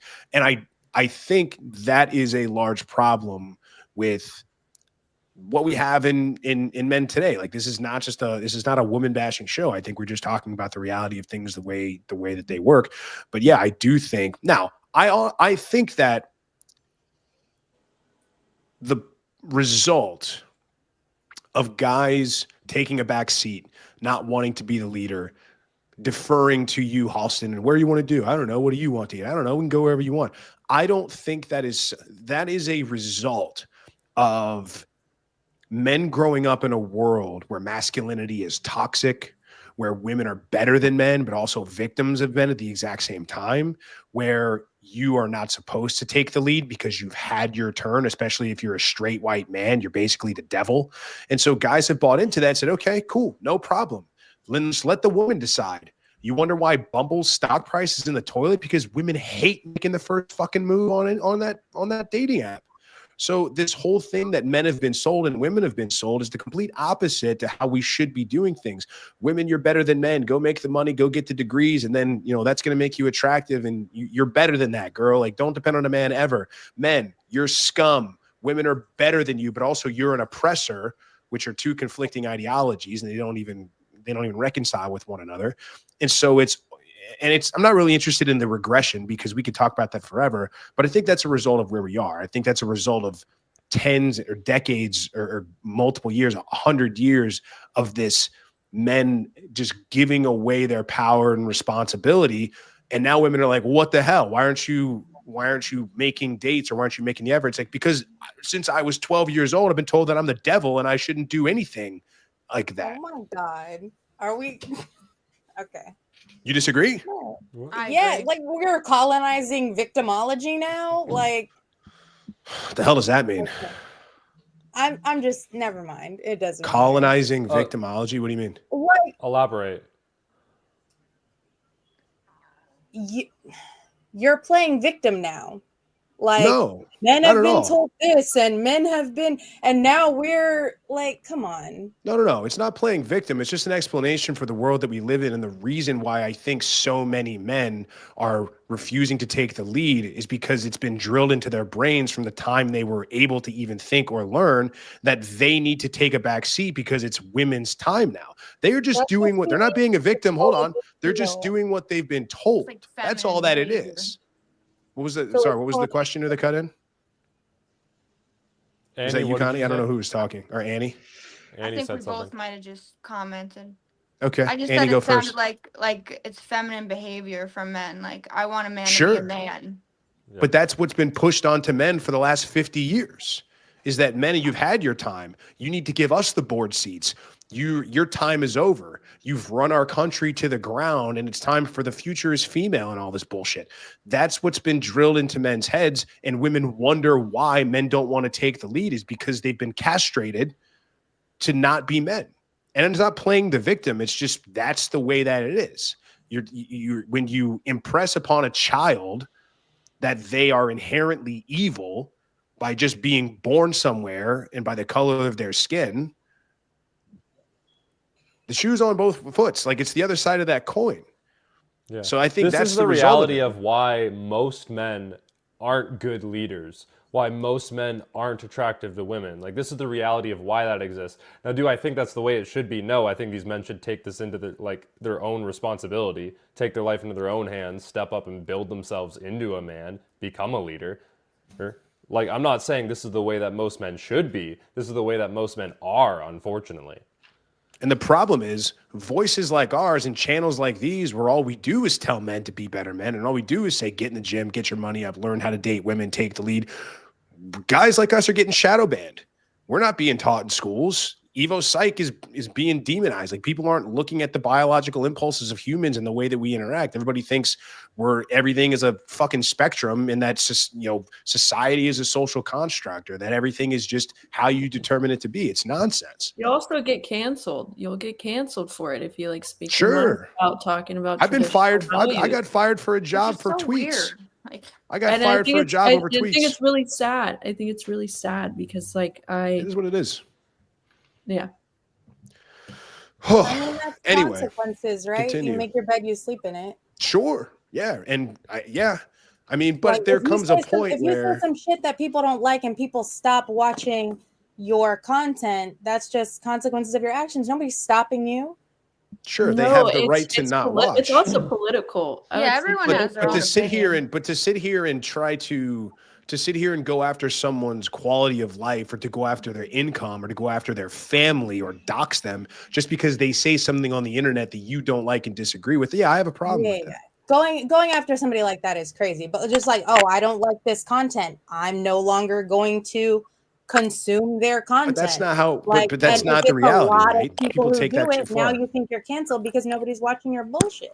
No, but that's not what being canceled means. Not watching is not being canceled. When people are going after you and they're trying to get you taken off the air, they're trying to get you to not talk to people, they're trying to call the network, they're trying to get you kicked off and demonetized off YouTube. That's canceling. Not like, hey, we're not going to watch anymore, because that's fine. Like, yeah, I believe in that. That's what a free market is about. If you don't like it, I tell guys all the time, if you don't like it, don't watch.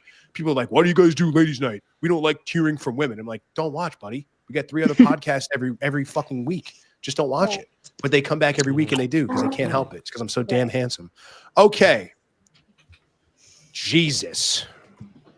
I'm trying to think about what other topics we got. I was going to come back to this, but God, I got so carried away because this was going to be for Annie and Danielle, because I know that Danielle's been a little quiet. But you all are both in industries where, I don't know how to put this, but you get eyeballs and that helps pay the bills, right? You're in the attention economy, so to speak. How does that, and you're both in relationships, which is really interesting. Has that ever, and I don't know how long you all been together, I don't know if it's multiple years or months or whatever it is, but does that ever come up in conversation? Has it ever given anyone pause? Has your boyfriend ever said, yeah, I don't really like it when you wear this, that, and the other, or I wish you weren't doing this as much? Or is it just like, he knows what he's getting himself into and that's just the way that it is? Or does he fully support it? I'm just kind of curious, from a model point of view, and, a bartender and entertainer point of view. I don't know what happened to my Danielle, camera. did you catch what I said, Annie, or no? No, I'm so sorry. That's okay. I was just going to say, I'll start with Danielle and then we'll go to you. But the idea is that you all are both in the industry where you're in the attention industry, right? Eyeballs and clicks. And then, that's what you sort of do full time. And Danielle, you're more like a bartender, but you mentioned you're also entertainment industry, which, nightlife.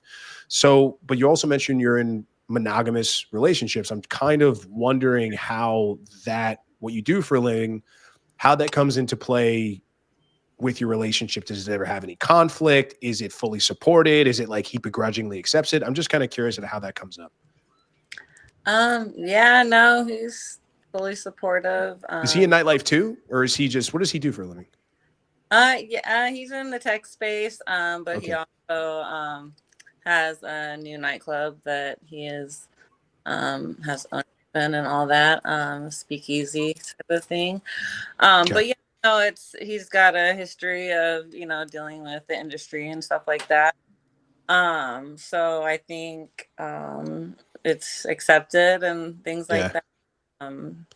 I've never been pressed on anything or dealt with any of jealousy or anything like that. You can kind of only really date people in the industry though, right? Like that's kind of because there's nobody else on your schedule that really understands what you do. I'm my situation is kind of different than I guess a typical, I don't know, like I said, I was a housewife and a stay-at-home mom for 14 years. So all of that kind of recently changed 4 or 5 years ago. So it's I don't know. I mean, I was in the industry before that, but it's just I think a little different because like I said, I haven't been in the dating pool right. Have too much experience with other people. I went from one relationship pretty much to the other. And that person is accepting of things or things like that. So yeah, that's heavy. I didn't know you did the whole stay at home, cook and clean, stay at home, for 14 life years. kind of deal. My ex would call it I was retired. Yeah. So I came out of retirement. I see that. Yeah. You guys didn't have any kids together, did you? Oh yeah, we had 2 kids. Oh wow, okay. Are they with you full time now, or do you guys split custody? Right now, so what? Do you guys split custody, or is it 50-50, or what is it? You have them full time? Yeah, I have them more. I probably have them. It's probably like a 70-30 type thing, 75-25, Gotcha. something like that. You know, they're with me primarily. So And so you had two with him, and you have another one outside of the marriage with my current relationship, with the current relationship. Okay, you guys been together a while then. 4 or 5 years. Oh, okay, cool. So Almost this is 5 not years. like So something new. Okay. And this Yeah. is this gonna turn into marriage? Is this like the long haul? Is this the real deal? Or you're not gonna go down that road again? No, like I mean, I would love to, you know, but like I can't say like what the other person would want in the future, what the future holds, or you know, things like that. So Has he been married before? he has, yeah, So both divorced. yeah, Does he have any kids from prior? yeah, but not from the marriage. Okay. Yeah. That's a mess. I mean, that's a web. That's tangled up as hell. My goodness. There's a Yeah, lot that's going on wild. Yeah, my goodness. I mean, I guess but that's like everything's- life though yeah. right now, like these days, right? You know, everyone's got their situations, and Fair enough. Yeah, because you mentioned before the did show, you like get into loyalty that- was kind of your thing. Oh, go ahead, Spence. Yeah, excuse me. Yeah. Did you get into that your current relationship pretty quickly after your past separation? yeah, like right after, like literally. Yeah. Okay.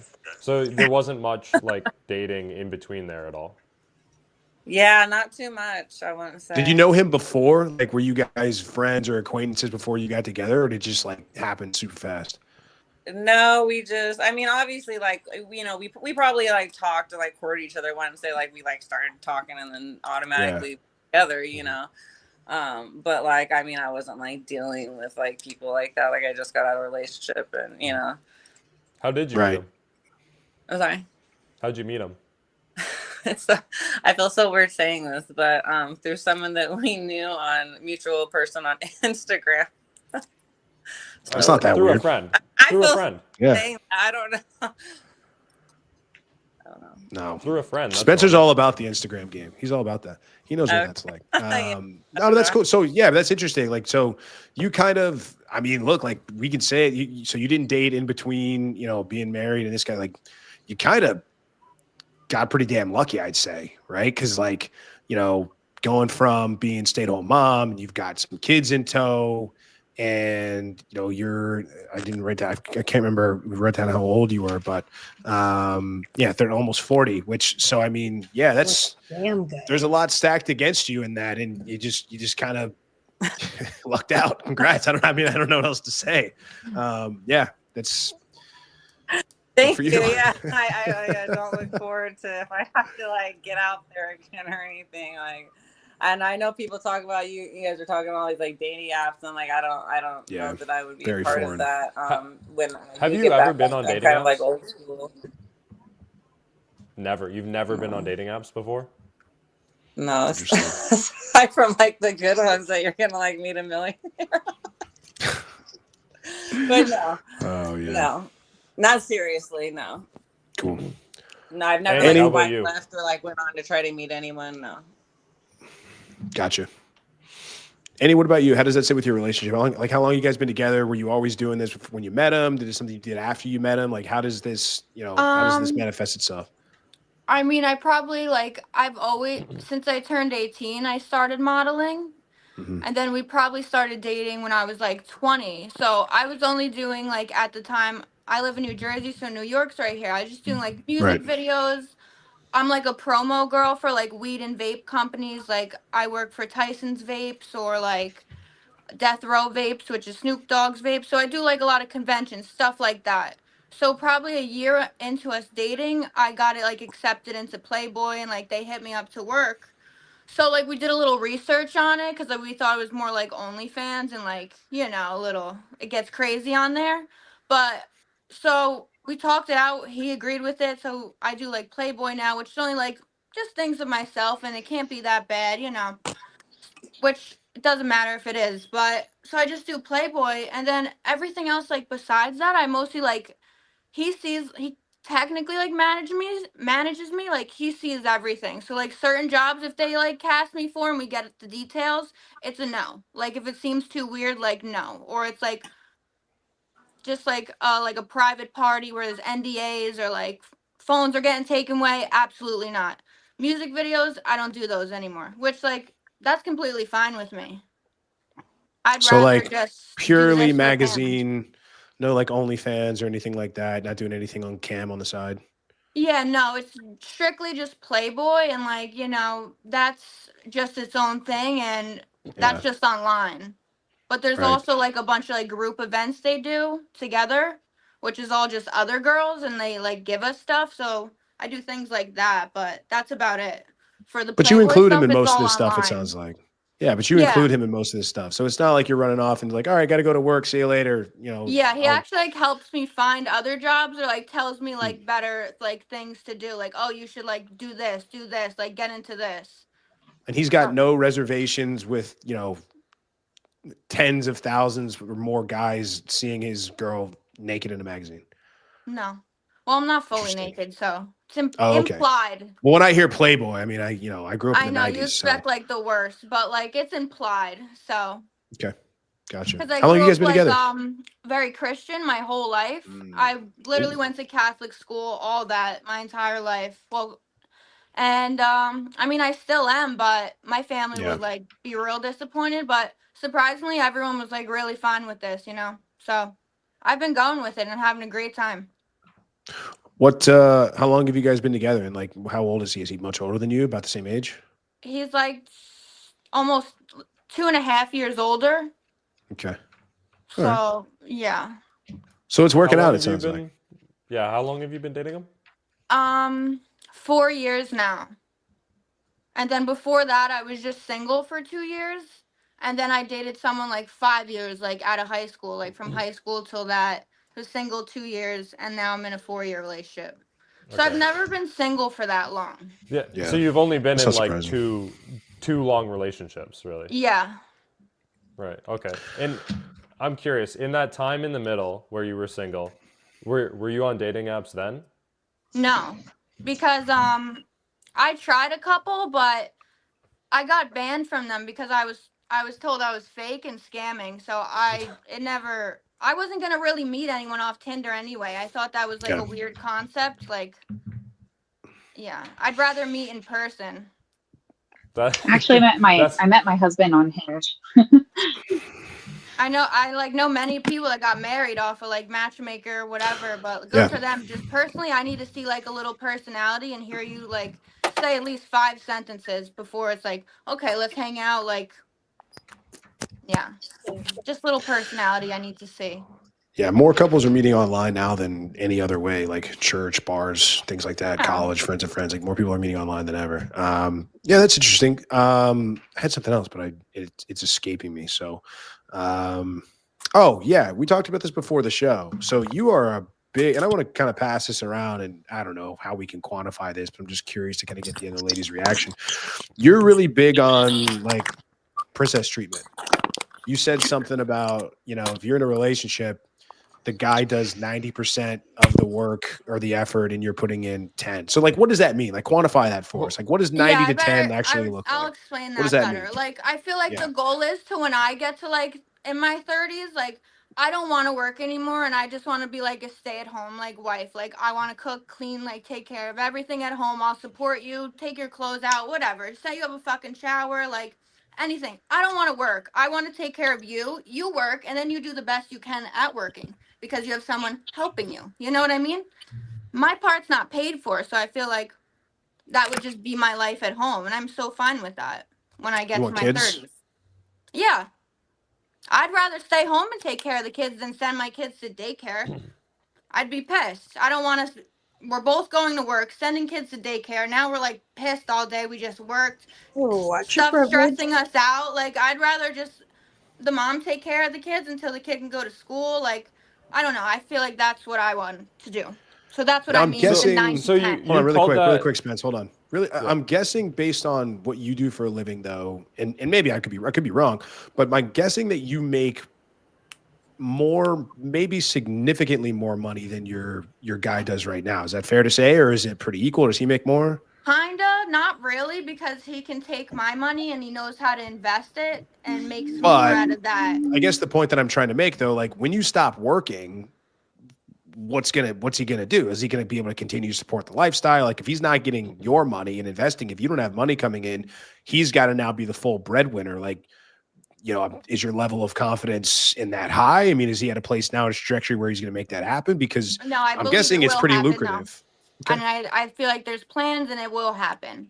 All right. So you got faith in able him. You're confident in your man. You believe in his potential. I mean, that's fair enough. It's all any guy can really ask. Now, are you? Does it worry you at all about future kids? I mean, the internet lives forever, right? You're in magazines and you're on Playboy, very risque publication. Is that something? Do you have any worries about that in 10, 15 years? Is that something you're proud of? Is it something you wouldn't want your kids to see? How do you feel about it? Not at all. Honestly, I'm not worried at all. I've never done nothing too bad that I'm embarrassed of, and like anything I've ever did or been through, I think that's part of me, and I came out a good person, so I think that's fine. There's nothing like embarrassing. Fair enough. Ladies, what do you think? Rest of the ladies on the podcast, what do we think about, what percentage are you comfortable with? You want to go 10, 15, 20? Do you want to be a stay-at-home wife or do you want to work? Like what's kind of the goal and like what's the dream here? I know that some are married and some are in relationships, but yeah. Yeah, so Annie called that split 90-10. Let's go around and hear everyone else's split. So Connie. It depends. Like some days I find, and now I'm young, so this might change as time goes on, but for me, sometimes I don't always feel like 100 or 80 or 50, or I could be different percentages, different days or different weeks. So I think it's good to keep a balance. Like sometimes I have a bad week. So when I'm at a 20, I'd hope that my man is at an 80 and kind of can fulfill things that maybe I'm doing bad at that week or that month. And then sometimes things may shift. Maybe he hurts his leg at work. Maybe something's going on and he has anxiety for 3 months or something. He's down low, I'm up high. I'm feeling the weight higher because he's needs it. I think it should be an equal balance. Like it shouldn't always be 50-50 because let's be real, we're not always 100% ourselves. So how are we going to do that? We can't. So I feel like it's good to have a balanced weight of when people can pick up on things and when they can slack off on things. Do you think that over, like, on an average, it should be 50-50, though? Like, Annie said 90-10. You think on average it should be 50-50? I believe that in general, like, if I was to think of me and my family and how I want to, like, have a relationship, I want my male figure to be the structure of my family. I want to have say in what's going on as well as he do, but I just want him to have structure. Like he provides those things for me. He provides comfort and feeling for me. And I think that's what every woman would want from a man is to feel like safe. So yeah, I think they hold a higher value in a bit, but you strike me as somebody who's not going to defer to a man's leadership in a relationship. Absolutely. You seem to me like you would not, he can make the decisions that you're okay with, but this is just how it strikes. Maybe you can correct me if I'm wrong. I'm curious what you think about this. Yeah. I get the idea that if you want to do this, you want to take care of this, you want to buy this, you want to support this. Yeah, go for it, dude. But the minute there's a call that's made or there's a decision that's made and you don't agree with it, that's no good. Right. So, I mean, where do you stand on that? I mean, are you going to defer to your man's leadership and authority regardless, or only on things that you like? I can be like that sometimes, where I tend to fit like what you just said, where I'll fixate more on like if I'm enjoying it or whatever. But I tend to just be open-minded, and like things that I think are right, some other person isn't going to think that. So I'm not going to sit here and just act like I can make every decision and I have the right to say whatever and you listen to me. Like, no, I think we should be able to communicate openly. And if we both disagree, then I don't know, we just move right, on. That's my question, right? Because like I like to give this example where it's everybody loves to talk about 50-50 and equal decision making. And if he doesn't care much about this, so I'll make the decision. Or I don't care much about that, so he'll make the decision. But when we talk about something that is drastic or that's a big deal, let's just say, for example, you're going to decide to put your kids in a public school or a private school. There's no middle ground. It's either public or private. You know, you can't go straight. You can either go left or go right. And you think you should go left and he thinks you should go right. Who has the ultimate authority to make that decision? No amount of convincing. There's no compromise on the table because it's black and white. There's no other way to go. Who ultimately makes the decision? Is that something you would defer to him on? Okay, I guess that depends on who I'm in the relationship with. Like it But depends. let's assume though, if you're in a relationship with a guy, you're not going to be in a relationship with a guy that you don't trust his decision making, right? Okay. So if you're questioning that, right, like you probably shouldn't be with him. Yep, you're right. This is the guy that you want to be in a relationship with. This is Then not. yes. Then I would hope if this is the guy that I like, you're good point on that, Moff, because if I didn't have full trust in him and whatever, then I wouldn't want him to make the decision. But if I did, if it was my guy that I wanted and we were two people together, then yeah, I honestly would let him make probably decisions, most of the decisions. Fair enough. Unless let him make decisions. Decorating. I'm gonna decorate the house unless you like Harley Davidson. Oh, no guy wants to do that shit. Trust me, they're gonna all let you do that. Yeah. No, but that's interesting that you say that and that you bring that up, because I get a lot of pushback on that question from women, especially that come on this panel, where they say, you know, no, like, oh, it's like, well, then we need to talk about it. It's like, well, are you really gonna be with a guy that you don't trust his decision making and for him to get things done? And here's the thing: a lot of women are married to men that they can't stand, right? Out of obligation or this and that and the other. Go ahead. Yeah, go ahead.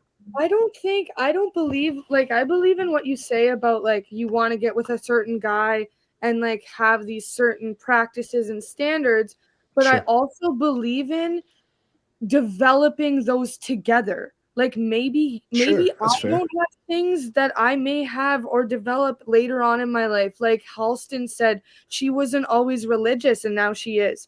So those are things she developed through therapy, through experience, through different people. So I believe that the male may not have all those attributes at the beginning. So we may need to do some compromising. But until we get to that point, I think that once we get there, I should have full trust in each other and we'd have a solid relationship. But it takes time and effort. I get where you're saying, and there's some truth in the details in there somewhere. So I understand the idea of taking a chance on a guy that hasn't got it all figured out with the trust and the hope that he will along the line. Take a guy that's in medical school, or he's training to be a doctor, or he wants to be a lawyer or banker or whatever. You got to go to medical school for like 9 years. And you're not going to know if you're going to make it or not, but he might figure it out along the way. Now, at the same time, and maybe I'm just being combative for combative's sake because I want to have a little fun here, but I don't want my woman to have really, I'm telling you, this is not even joking for the podcast. This is not a character. I want my woman to have as little outside influence as possible. I don't want her paying attention to mainstream media. I don't want her scrolling on fucking TikTok. I don't want her doing Instagram reels with these fake couples about, oh my God, look how much day 375 of this guy getting his girl flowers. Why don't you get flowers? I don't want any of that shit, right? Like I don't want the poisoning of her brain. And I don't know if this is where you're going with this, but there's a lot of women that do say this. They say, oh, well, women will try to take a guy that's like a project and they will say, well, I can fix him or I'll mold him or we'll grow together. That's always the popular. We'll grow together. And it's like, I got to tell you, there's nothing that, because we don't live on the same planet, really. Our experiences are so different. Women have no idea what it's like to go through life with the lens of a man. So like, there's so few things that I would be willing or open to take advice on. Dating is a huge one. I would never take a woman's advice on dating, but other things, way to assert yourself, like, because we're just so different in our experience. Not only our experiences are different, but the way that we look at the world, like men are far more logical, women are far more emotional, and they lead with those different things. So I do think that what you're saying has legs. I do think that there's something to be said about a woman that will bet on a guy early. Now, a woman's not going to take a flyer on a guy who's like going to medical school when he's 40. You got to figure it out before that, dude. But I also think that women have to be mindful not to go into relationships and change their guy. And they really don't know they're doing it. A lot of it's subconscious. I can't remember who said it. This quote's unknown, but Rich wrote this in his book. I don't know who said the quote, but it's like, women will spend years, decades even, changing her man into something different and then wonder what the hell happened. Or I don't know the exact quote, but it's like she'll spend all this time molding and suggesting things, and then one day she'll wake up and she's like, this isn't the man that I originally got. This is what I touched on before I came on the show, was the whole thing about dating is what I got my point across, was that I need to learn to love myself before anybody. But what does that mean? What does that mean, though? That means that I learn about myself. I understand things about myself. I have emotional intelligence, like Halston said. I can be able to evaluate. Give me an example. Like, what do you know about yourself?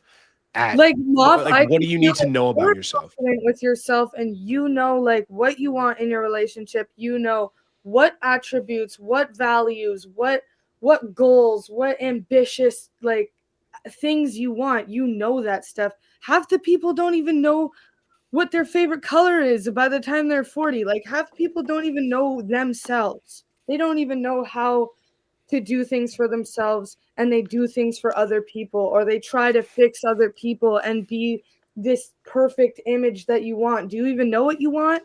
Do you know what you're actually seeking? Do you love yourself every day, or do you wake up trying to change someone else? I don't really buy that, because women in general are very malleable creatures. Women are herd animals. Women will go along with whatever the crowd wants. I mean, you can see this in the way they spend money. You can see this on Instagram. You can see this with Ugg boots and North Faces. You can see this with memes like Demure or whatever bullshit TikTok speak is going on these days, or Stanley Cups. I mean, you can see these trends, and they're overwhelmingly governed by women and by herd mentality. So like, I don't necessarily, this is what I truly believe. And this is, I can't remember what last time I said this, Spence. This is probably on the podcast with Anna, but women tend to go through life and they wear this trauma as a badge of honor, or the older that they get usually, and the more they go through experiences and live life experience, or whatever they call it, they're like stronger for it or better for it. And it's actually the opposite. Like, women really aren't built to withstand trauma and bad things happening to them. They've always been protected. Men, on the other hand, trauma builds men. If they do the right things, it can also crush them. But we are built through adversity, where women are not really hardwired to do the same. I think it's far more in a woman's best interest to find a guy that can take care of her, that can provide for her, that is a masculine leader, that is virtuous, that can give her healthy children. And then she just adopts whatever that guy does, because that happens anyway. Women will adopt the sports teams, the hobbies, the mannerisms, the sayings, the interests of a man she truly loves, because, and that's not a bug, that's a feature, because you want to go along to get along. So I think a lot of women waste a lot of time traveling or soul searching or going to therapy and doing these sort of, a lot of this inner work, when in reality, when they get with a dude they really love, they're just going to be a chameleon and mold along to what that guy does anyway. I don't know if anybody agrees with that. I know how off the wall that might sound, but I really don't think that, I don't think it serves women to spend a lot of time doing soul searching or a lot of this individual introspection, because women are fickle creatures. And we've seen that by trends and fads and the way they buy things and consumerism. And all of that is backed up by data and statistics. So I'm curious about who has an answer or has a opinion. Honestly, this is going to go against my feminist reputation, so don't tell anyone I said this. But when I'm with a guy that I like, I become his little twin. Like, it's natural. His lingo, his style, like, when you date a Jamaican man, you're Jamaican. Like, it just is what it is. Like, and it's not even a bad thing, but right? I love to be into what he's in. If he's into video games, guess what I play now? Video games. Yeah, I'm good at it too. Right? Me too. So that's my only sort of criticism or potential food for thought with that line of thinking, where it's like, if that's the reality of the situation, and we know that if women are really into a guy, they fall in love with him and they think he's just the best fucking thing on earth, because again, we know women are wired for hypergamy, right? They want to date across and up. They want to find a guy that's better than them. Women don't date dudes that are lower than them. They won't. They can't. It's not in their nature. It's in their nature to adopt the mannerism and hobbies and interests of the man that they're with and that they love, because guess what? That makes for a good home. That makes for healthy, happy children. That makes for good offspring that can go out and do good things in the world. If you're constantly fighting with your guy, or you guys just don't see eye to eye on anything, that's not necessarily we're just two different people. The real undertone is you just don't like the guy that much. You don't love this guy. If you are not, and that's why we go back to the club thing. And that's why that's such a hot button and a hot topic when it comes to this, where it's like, I'm fully of the belief that if a woman is head over heels in love with her guy, she doesn't even want to go to the club. She's like, I don't want to be away from this dude for a second. I want to be here with my man. My friends can shove it, or I'll see them later or something like that. I'm not saying 24/7, whatever, get out, ladies. But that's my platform. MOF 2028. I don't know. The exception there being is if your man is a guy who he likes going out, listening to the DJ in Vegas, getting backstage, and like he's bringing you out there. Like that's the exception to it, because you're doing that thing with him. Yeah, that would be fun. Actually, I wish there was guys like that out there. What, that would go to the club with you? I feel like when I would ask, I don't know if any of you girls feel this, but like half the time if I would ask like my man to go out to the club or come out with everybody and he says no and stuff, and I'm like, come on, let's go. Like, I want you there because, you know, I want you to trust me and I want you to have fun and come. It's kind of a bummer when like they don't want to come. So I like guys that want to do things that you want to do. It's fun. I can agree with that. Yeah. You know, it's kind of sucks when you guys just, maybe that's just not the person you should date if you don't like the right things. But if you're not open to doing new things, like, yeah, sure, I go to the club. Maybe Moff looks at me as someone that's like, oh God, like I'm going to the club, yikes. But no, I'd love to go to church. I'd love to go parasailing. I'd love to go to the nail salon and get my toes done. Like, I could do anything with you. Let's just go together and have fun and do it together. So I'd rather a guy that wants to do everything with me. Although hold on, there's a very key part there. Is it, if it's a situation where he doesn't want to do it and you're saying this is a thing that I like to do, how about you change and come do this thing with me? You're probably not going to actually be that attracted to that guy over time. Like this is the situation of you taking a man and crafting him into what you want him to be versus going into his frame. Yeah, okay. So I understand that too. Like, but I also understand that two individuals are going to be different slightly. So I think if you're a woman and you're a man, and say your man likes golfing but I don't, I'm going to still, you know, support him, maybe go sometimes, maybe learn the sport, maybe try it, maybe I like it and we go on golf tournaments. Like, if I like music, why can't you potentially come to a concert even if you don't really like it? Just because I find enjoyment in something doesn't mean you have to.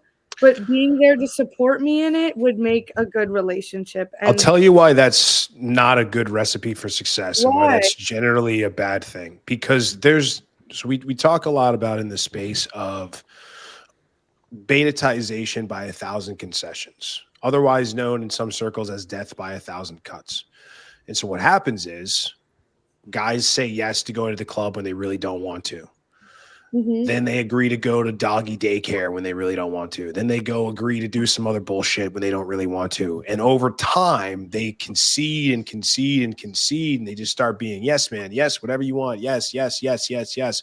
Because they love you and because they care about you and they want you to be happy.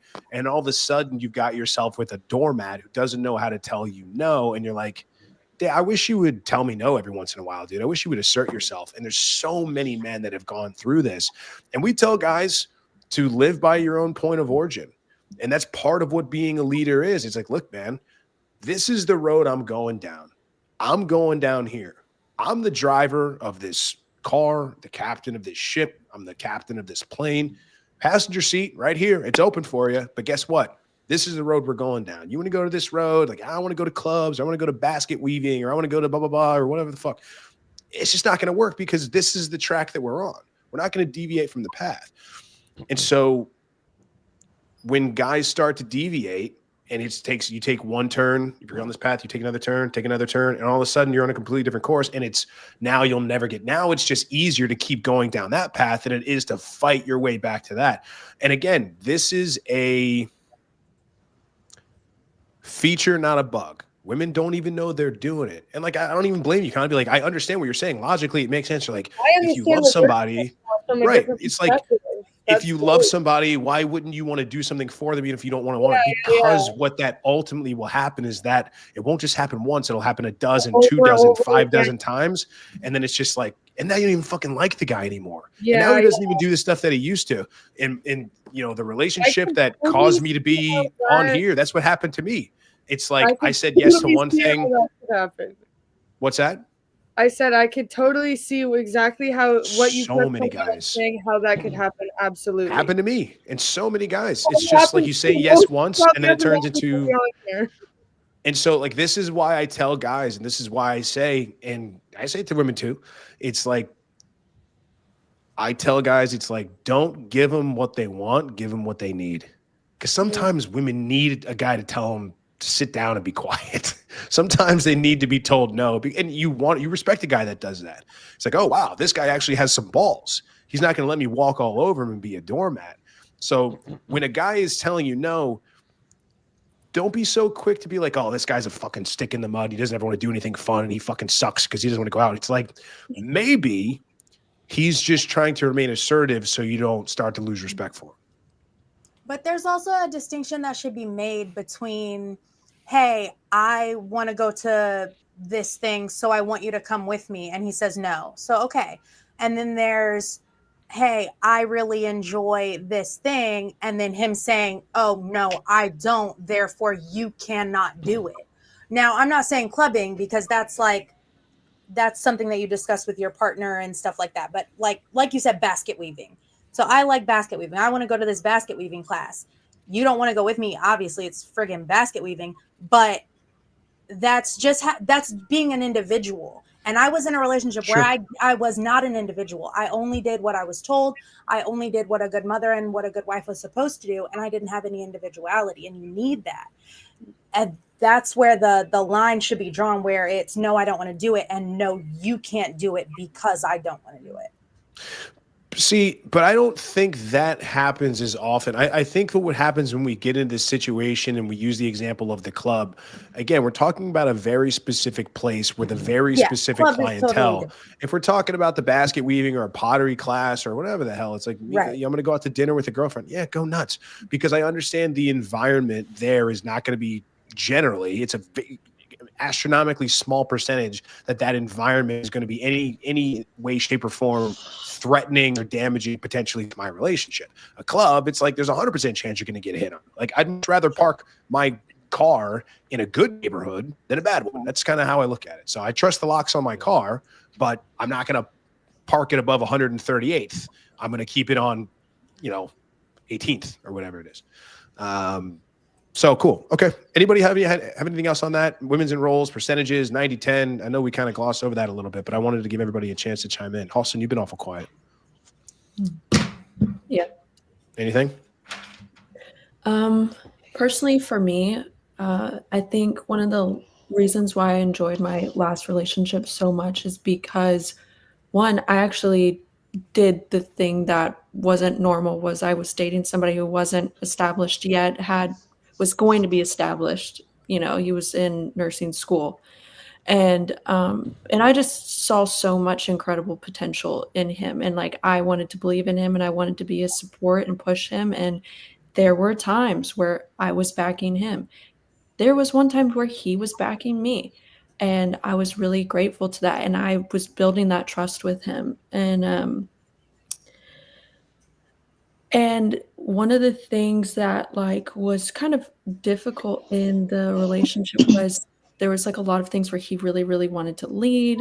There's some things that I was kind of like still stuck in my old ways, but I quickly snapped into it. And he was like, I need this, this, this, this, this. And I was like, you got it. Okay, cool. Everything's skyrocketing. He's like, okay, I need this, this, this, this, this. And I noticed like in the relationship, even though it's like I think as women we were quick to defend, when you find a man that lets you sit in your femininity and kind of sit back and you have a leader in that role and it's great, like I've got no problem like changing. I've got no problem like kind of meeting your needs. My needs are getting met. I'm happy. And like going back to the percentages, it's never going to be this like it, especially also if it's 50-50, it'd be 100-100. You can't, every day is different. Life throws you lemons and says, I want orange juice. Like you can never be like, well, I'm 90 here, or I'm 10 today, so you have to be 90. It's like there's going to be days where y'all are both 10. There's going to be weeks where y'all are both 10. But if you have a good partnership and you got good communication, you got good respect, and compatibility, you can get through those weeks where y'all are both 10 and build each other back up. In my relationships, I've seen where like I'm 90, for a good majority of the time and they're kind of low, or we're both 90 and we're kicking ass and it's great. And vice versa, whatever. It doesn't really matter about being like 100-100 or 50-50 or whatever. It's just life throws curveballs. Are you dating somebody that is reliable and you're compatible with and you can get through those times together? But yeah, that was my point. Yes. Halston, do you think that your profession, and do you think that being a recording artist and having to travel and things like that, and potentially really blowing up one day and going on tour and things like that, like do you think that's going to have, do you see that as a potential hindrance for future like relationships and marriage and things like that? Yeah. Like what do guys usually say when they find that out? Are guys intimidated by that? Are they not cool with it? What do they usually do? Yeah, I've tried to do a really good job at making my Instagram look predominantly just music. Yeah, I Like, noticed. Yeah. and like if you look at my Instagram, there's no like bikini photos, there's no travel videos, there's no like, it's literally me and my relationship with God and the songs that I have coming out. And that's it. And so I think like, and previously when it wasn't that way, I did find that guys were like a little intimidated, but they thought it was cool. They were supportive. They thought like me being a musician was fine. But yes, when you have like a following and you have a career like the career that I have, it kind of puts me into one category to end up with a certain type of guy that is like more confident or more secure within themselves of, dating somebody like me. And so I've kind of tried to dial it back a little bit. And because it can be difficult most of the time. It's a hard road, right? I mean, it's hard, but like it's a hard most of the road and time you've got they to toughen don't. up and Yeah, like, and most of the time they don't really care. But like my last relationship, my ex was kind of like, hey, these posts, like, I'm not really cool with, like, I'd rather it, he gave me some examples of like, he was like working with me. I was like, yeah, like, absolutely. Like this post making you uncomfortable, like take it down. Like, gotcha. And he had made a point where he was like, I was telling him, so one of my mutual friends, she had a song go #1 in the world last year, and it charted for about 9 months. She was in a relationship already, she was from Canada, had to move to LA like part-time and be kind of long distance. And she ended up going on like a 3-month long tour, like not seeing him, barely able to talk or whatever. And I told him, I was like, oh my gosh, it's so crazy because I've known her for like 6-7 years And it was overnight her life changed. And I was like, it's as simple as that. Your life can change, like my life could change like that overnight. And he had told me, he was like, and I'm not okay with that. And I was like, at first, it was the first time a guy had like really honestly told me that. And I remember at first being shocked, being like, whoa, like, okay, cool. And then when I looked long term, do I want to be 40 and being like a musician or whatever? Or do I want to build a family someday and I have a healthy relationship and a relationship with this person? And I was like, Oh, bitch, I'm gonna go turn this on. yeah, like I was like, I don't blame you for saying that. And I remember being like, you know what? Like, I think I want a little bit different. And, but yeah, like it can be hard, but I don't know. Sorry, I was like reading some of the comments and like It's distracting all me a little right. bit. But yeah, like I definitely recently in the last couple of months was like, this is my last project. And I'm like really excited because it's like I'm calling it my last hurrah because of the fact that I'm like, I'd rather prioritize building my life and building a family than social media and like making music. I will always make music. I've sang since I was a little girl and I've always written music. I can still do that. But I have like other things that are priorities, like being a mother someday. Like I can work at a publishing company and write for other musicians that are just like me that are building their careers. Like I can manage and like help some like do that. There's like so many other avenues that I can go in and also enjoy. Sorry, I'm like rambling, but It's yeah. all good. No, that's great. No, I appreciate all that. I'm just So looking at our time here. I Yeah, just go ahead, want to please. talk about that from the opposite perspective. So like when you said I don't want to be 40 making music, like that made me want to jump out of my window right here because I spent my younger years being a mother and building a family and doing all the things that you're supposed to do. And I mean, like, look where it got me, honestly. Like, I didn't know who I was or what I liked until I was 28 years old and finally out of that relationship where I discovered that I like singing, I like writing music, I like skating. Like I didn't have any hobbies. I was a mom. My hobby was laundry. My hobby was making cute lunches for toddlers, you know? So, I mean, it's just where you land in life. Like I get it. I get what you're saying. ideally the percentages, like I want to be 100 0. Like I don't want to do anything but take care of my family.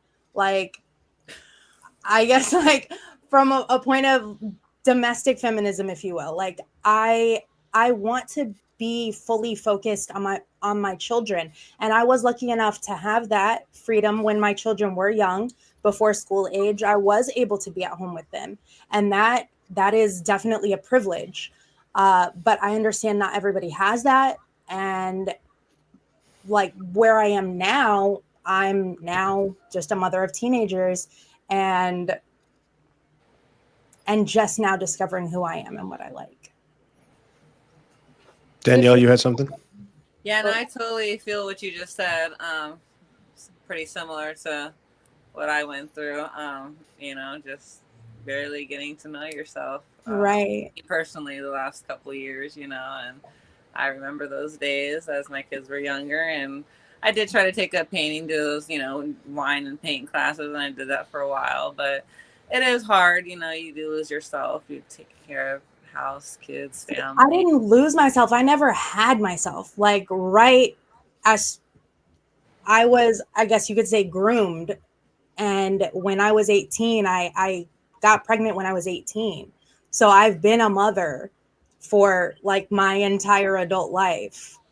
And so I never got to know who I was. Exactly. So I was like 21, 22, I think. But so I had a couple years or whatever. You know, I grew up in Vegas too, so it was, you know, fun. You know, so. And then even once I got out of that relationship, I still wasn't able to discover myself, because then it was, I'm just a single mom and now I have to work twice as hard. Yeah, exactly. In a realm that I have no idea about. I went from my parents taking care of me and all my bills to my spouse taking care of me and all my bills. And I had no effing clue what I was doing when I got out of that.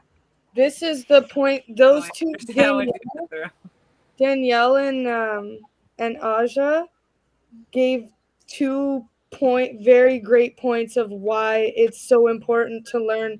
It's not even that you didn't love yourself, girls, but just finding yourself, like finding what drives you, like you finding. I feel like I do, like I know exactly, like you can find yourself in a relationship, you can find yourself outside of a relationship. I know exactly what I like right now. I knew what I liked when at 23. Life is constantly changing, but like, girl, you're out there living your life right now. Yeah. Like, but this is almost sounding like having kids and being at home and taking care of them is like a regret. Like you wish you didn't do it. I mean, that's what I'm hearing. I'm not hearing that this gave me meaning. It sounds like you were shackled and then you were finally free after the kids were grown. I don't understand. I mean, am I hearing that correctly? That's not really what I heard from Aja. No. What I heard is because that I wasn't finding myself. I didn't know who I was. So I'm so glad that now that I'm out of that relationship and I don't have kids to take care of, I can find myself. I mean, that's crazy. I'm sorry. My point was sort of backing up Connie's statement about finding yourself first, because having children does give your life a whole different purpose. And I'm not saying it's a bad thing at all. I love my children and I love being a mother. But just don't rush into it. Like, you know what I'm saying? It's like, terrible. Hold on. Which one of these is more fulfilling? No. Which of these is more fulfilling to you? Building the family, having the kids, or music and your other personal hobbies? This is my thing. Can both things be true at once? Halston, hold on. Well, which one is more fulfilling? I mean, obviously having children is fulfilling. Like, I have 3 beautiful, amazing, intelligent children. Like, that is very fulfilling. But when my son is 17, creeping up to 18 so quickly, when he turns 18, like, where's your identity then? Like, once all my children are grown, who am I? I don't think it's so melodramatic to tie like hobbies and interest into who you are at your core and your soul. It's like, I don't know, like sitting here saying, oh, I need to wait to find myself. I don't get it, because things happen to you that will change you fundamentally. Life happens. You will be different at 20 than you are at 30, at 40, at 50, at 55, at 60. Life is a series of events and experiences, and that will change the way you think. I mean, my goodness, like if I was having a conversation with myself even 5 years ago, I would think I'm a psychopath and I doesn't know anything. And I'm sure I don't know anything now at 33 that I'll know at 38. But this idea of we're always on this path of self-discovery. There is no end game. Like, well, I've found myself, therefore now I'm ready to have kids or do all these things or take these things on. Like, I don't buy this. And I think it's detrimental language to impart on women, especially when they're young, to say, don't wait until you do X, Y, Z, ABC, go travel, go get the job, go get the this. Because what ultimately happens, the older women get, the more bullshit they go through, the more money they make, the more their looks fade, the less likely they are to find a guy that's going to take them seriously long term. I mean, it is just the way that it is. And for women that want to get married and have children, it behooves them to do that as early as possible, because you're more than likely going to find a guy when he's in his prime, when you're in his prime. Like, good luck being, 40 with. It's just not gonna. It's just there's a middle ground. I'm not saying wait until 40, but I'm saying like you don't have to come out of the gate like 18. You don't have to. Why not? Do everything to find a husband. That shouldn't be your focus. Why? I don't necessarily mind how mine turned out, but why is what's the proper age then? Like, at what point is it I'm acceptable just for saying women there's to a look middle for ground. husbands? Like you, But where is there- that? there- And how do you determine? I think there's no proper age. I just think there's right? a There's no proper number. There is a It proper age. depends Of on the course there person. is. No, it depends on the person. Oh my think God, this is maturity- nonsense. Let's just talk about having kids. You are far less likely to be able to conceive a child at 50 years old than you are at 20 years old. What are we doing? And What are you at talking 36, about? it's a geriatric pregnancy. I'm not saying wait until even 30 So to it have does kids. matter. So Yeah, when, okay, so where's the I'm not middle saying wait ground until then? 30, but I'm not going to say 21, So what 25 are is you the right saying? age. I'm not, but like, So if 36 is the wrong age and 18 is the wrong age, what's the right age? And how are you making the determination on what the right age is? my point is like They're like right answer. discovering It's yourself and feelings. your individuality. maturity. It's nonsense. It means nothing. This is nonsense language. It doesn't mean anything. What does discovering yourself even mean? What does discovering yourself even mean? If you have no like schooling, if you have no work, if you have no ambition, if you have no drive, if you have no growth, and you're gonna go have a child, maybe that's not the best like choice for you to do in your life or for a What are child. you talking about? Women have been raising children. Women had kids when they were 14. Women have been raising kids when they were teenagers for hundreds of years. Want to do? They what? I don't think we want to have kids at 14. Obviously, it's not the point that I'm making. But we're sitting here saying that if you're 18, you're a freaking infant. But humans have been having kids in their teens for hundreds of years. It doesn't hold water. And honestly, and there's, I mean, look, is there no such thing as maternal instincts? Like, we're humans, we're animals. You're going to know how to take care of your kid. You're going to have that pair bond with your child, unless you're a fucking psycho. But just because you don't have a shitty Excel spreadsheet, $40,000 a year job, that means you can't be a good mother? I don't understand what we're doing here. Not at all. The reason that I don't like the exactly. advice generally of the you gotta find yourself first is because this often usually gets said around like 18, 20 years old, and usually what's a girl that age like? She's going to associate this probably with some college degree, going to get some job, and this is going to put her like another 4-6 years down the road before looking into getting into a relationship. And I mean, like, once you do try to get into a relationship, probably the first one doesn't work out. Like, let's be honest, the first guy that you end up dating probably isn't going to be that perfect guy. So maybe you have like 1 or 2 shots at this. Next thing you know, like, we already do the math here, you're 30 plus. And it's already getting like after 30, it's a lot more difficult to have kids. You're going on the decline at that point. So if you put it off because you want to chase after getting a degree and whatnot, it's going to become harder for you because you have a shorter time window. Additionally, if you are going chasing a degree, a higher job, you're doing these things, now you're making more money. Now you're going to be looking for another guy who's across from you and up. You now also have a smaller dating window. You're looking at like smaller in time and smaller in a pool of men to choose from. I can't even believe we're going back on this because we already agreed like 20 minutes ago that when you find a guy that you're in love with, you adopt his hobbies, you adopt his interests, you adopt his mannerisms, you become his twin.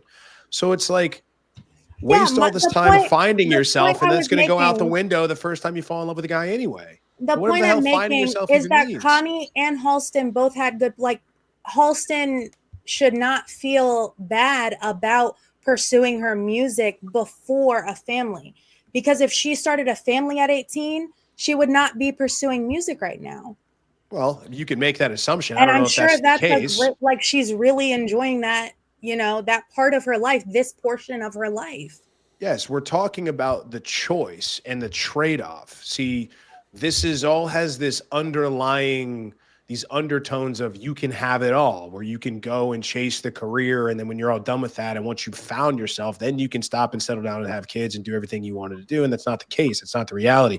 And it's assumptive to say that if she had kids, she wouldn't be a musician. I don't know if that's the case. I don't think she could tell you if that's the case. Now that Halston has, how old are you? 25. She's 25. She's getting up there. because she spent all this, right? No, I know, I'm kidding. I'm being Wait, facetious. what? I'm being facetious. No, we're both older. But like she's spent all this time in her youth wasting it on chasing her music Never said it was career. a waste. It's not a So waste what I'm unless saying- it's not what your. I'm It's saying not is a that there's waste nothing unless your wrong. ultimate goal. Go ahead. There's nothing wrong with wanting to pursue a career first, and she also wants a family. Sure. In There's the nothing future. wrong with it And inherently. that's a possibility for her. You're saying that her But we don't deal in the world her of window is going possibilities. down, right? It is. Okay. We're dealing with reality. We're not So dealing I with said, like, 4 years possibilities. ago, It's I'm sorry. possible. It's possible that I walk outside right now and get hit with a bolt of lightning, but it's highly improbable. We don't deal with life on possibilities. We deal with probabilities. No, we're not about And all to we're make doing them is feel talking bad for about the pursuing fact. things in their youth. Who's making her feel bad? We're calling out the reality of the situation. The Nobody's reality is that antagonizing she's Halston. less likely to build a family because she decided to go with career first. I was literally explaining how like my last relationship made me realize, oh, I don't want to do music anymore. I want to build a life with somebody. I've had so much success. I've done so much in my music career. I don't need to do any more. I will always make music on the side and within my home and within my family and everything. But there's so much more meaning to life to do that than this music. It's all materialistic and social media. And I hate social media and I'm so tired of posting. That's why I literally have like 11 posts and like I'm over it. But like this is like insane. I'm like, I just like heard about my life without like I apologize for Yeah. speaking for you, but I got to say this really quick. It's not about making anybody feel bad or telling them they're wrong for making certain choices. It's making them aware of what the potential consequences of those choices are. And there's too many people out there that are like, wait till you're 30 to settle down and get serious, girls. Go make the money and don't rely on no man and all this kind of stuff. It's nonsense. I've always said, if you're a woman and you want to go to work, you want to go make music, Halston, go make fucking music. Here's what you're potentially trading off if you continue down this path for X number of years. And here are the things that you may miss out on. If you're okay with those consequences and you're okay with those results of your potential actions, then go do your thing. More power to you. But people are lying to women, telling like, you are not responsible for any choice. You can go do whatever you want. And not only can you have an amazing career and make all this money and be a successful, powerful boss babe, there's going to be kings and sultans that are going to lay down at your feet and kiss them. And there's a line around the block of eligible bachelors that make more money than you that are going to want to marry you and give you kids. And you're going to be able to have healthy ones at 30 fucking plus years old. None of that is reality. Life is all about trade-offs and making decisions. And that's the whole platform here. It's about having honest conversations and putting things on the table and then giving people the ability to choose and being realistic with them about the potential consequences of those choices. That's it. So I want to add on to this because I'm 30 years old. I've been married for 2 years and We're don't going to have wrap children. at 9:30 Eastern, by the way. So I just want to let everybody know we got about 5 minutes left because we're going to wrap. But Krista, please go ahead. Right. So I'm 30 years old, married for 2 years. We don't have children. And it's not to say that we haven't tried, but it's just the circumstances of our situation. It's just what happens. You know, you can only control so much in life. But also, I am in school full time. School was something that I was pursuing before I had met my husband. In a perfect world, I think for myself, life would be more fulfilling if I had children younger. Again, in a perfect world, I'm 18. You meet someone who's responsible, can handle a family. Okay, go ahead and do it. Unfortunately for me, that just wasn't in my timeline. That's not my life. So I'm very happy with who I married and what we might have in the future. But again, it's only just a possibility of what we might have. Now, I'm going to graduate with 2 degrees. I'm a dual major. I want to go out and start my career at something that I'm very passionate about. But at the same time, I am worried, am I going to be able to have kids? I do have health issues that may prevent that. So the older that I get, it is a stressor on your life. And it is definitely a stressor on your relationship as well. So I would say, just to kind of battle out your guys' points where, Aja, you're a mother. Again, I'm at the age where I don't think everybody should be a mother by this age. I don't think necessarily every person should be a parent. But again, in a perfect world, I think it would have been easier to have children when I was younger. I can grow with them as they are older, as they start going back to school and leaving the home. I have the rest of my life to figure myself out while also having children in a loving family that I can come home to. So again, in a perfect world, that's what I would have preferred, but life isn't working out that way. Uh, I don't know what life holds for me, so I'm going to continue pursuing my education and pushing for a career that I'm satisfied and happy in.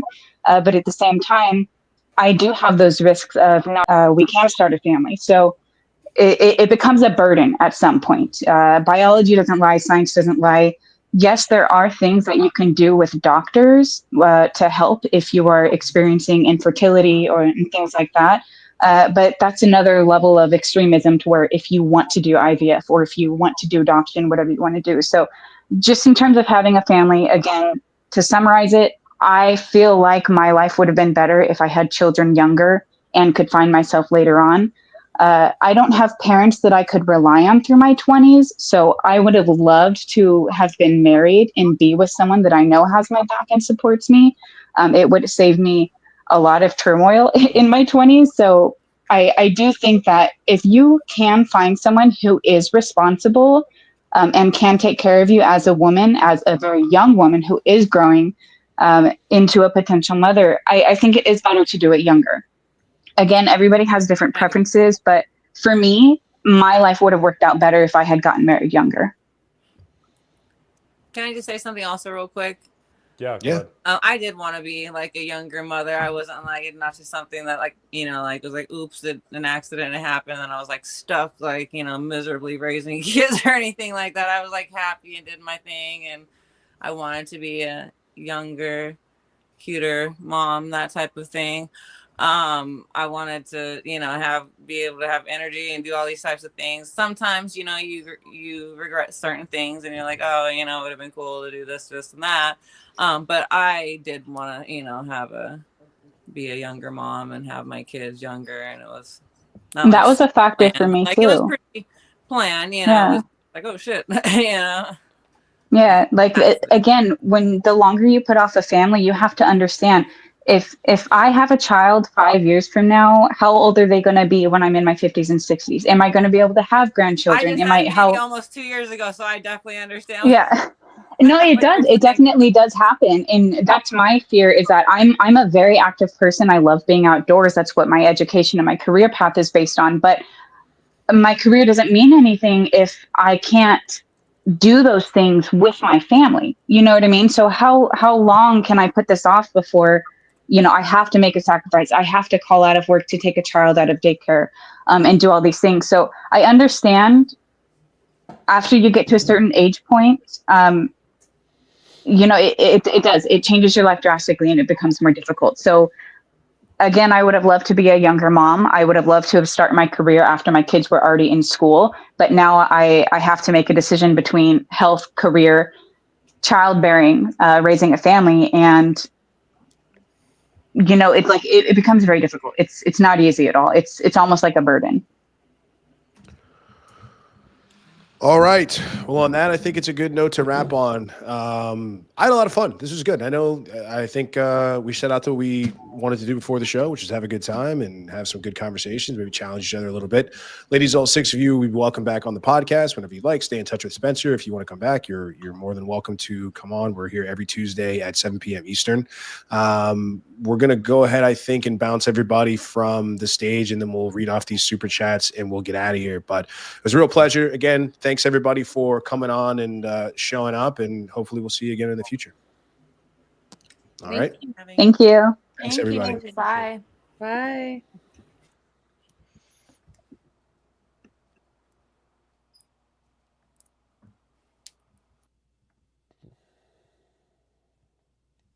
All right. Good times. Still alive?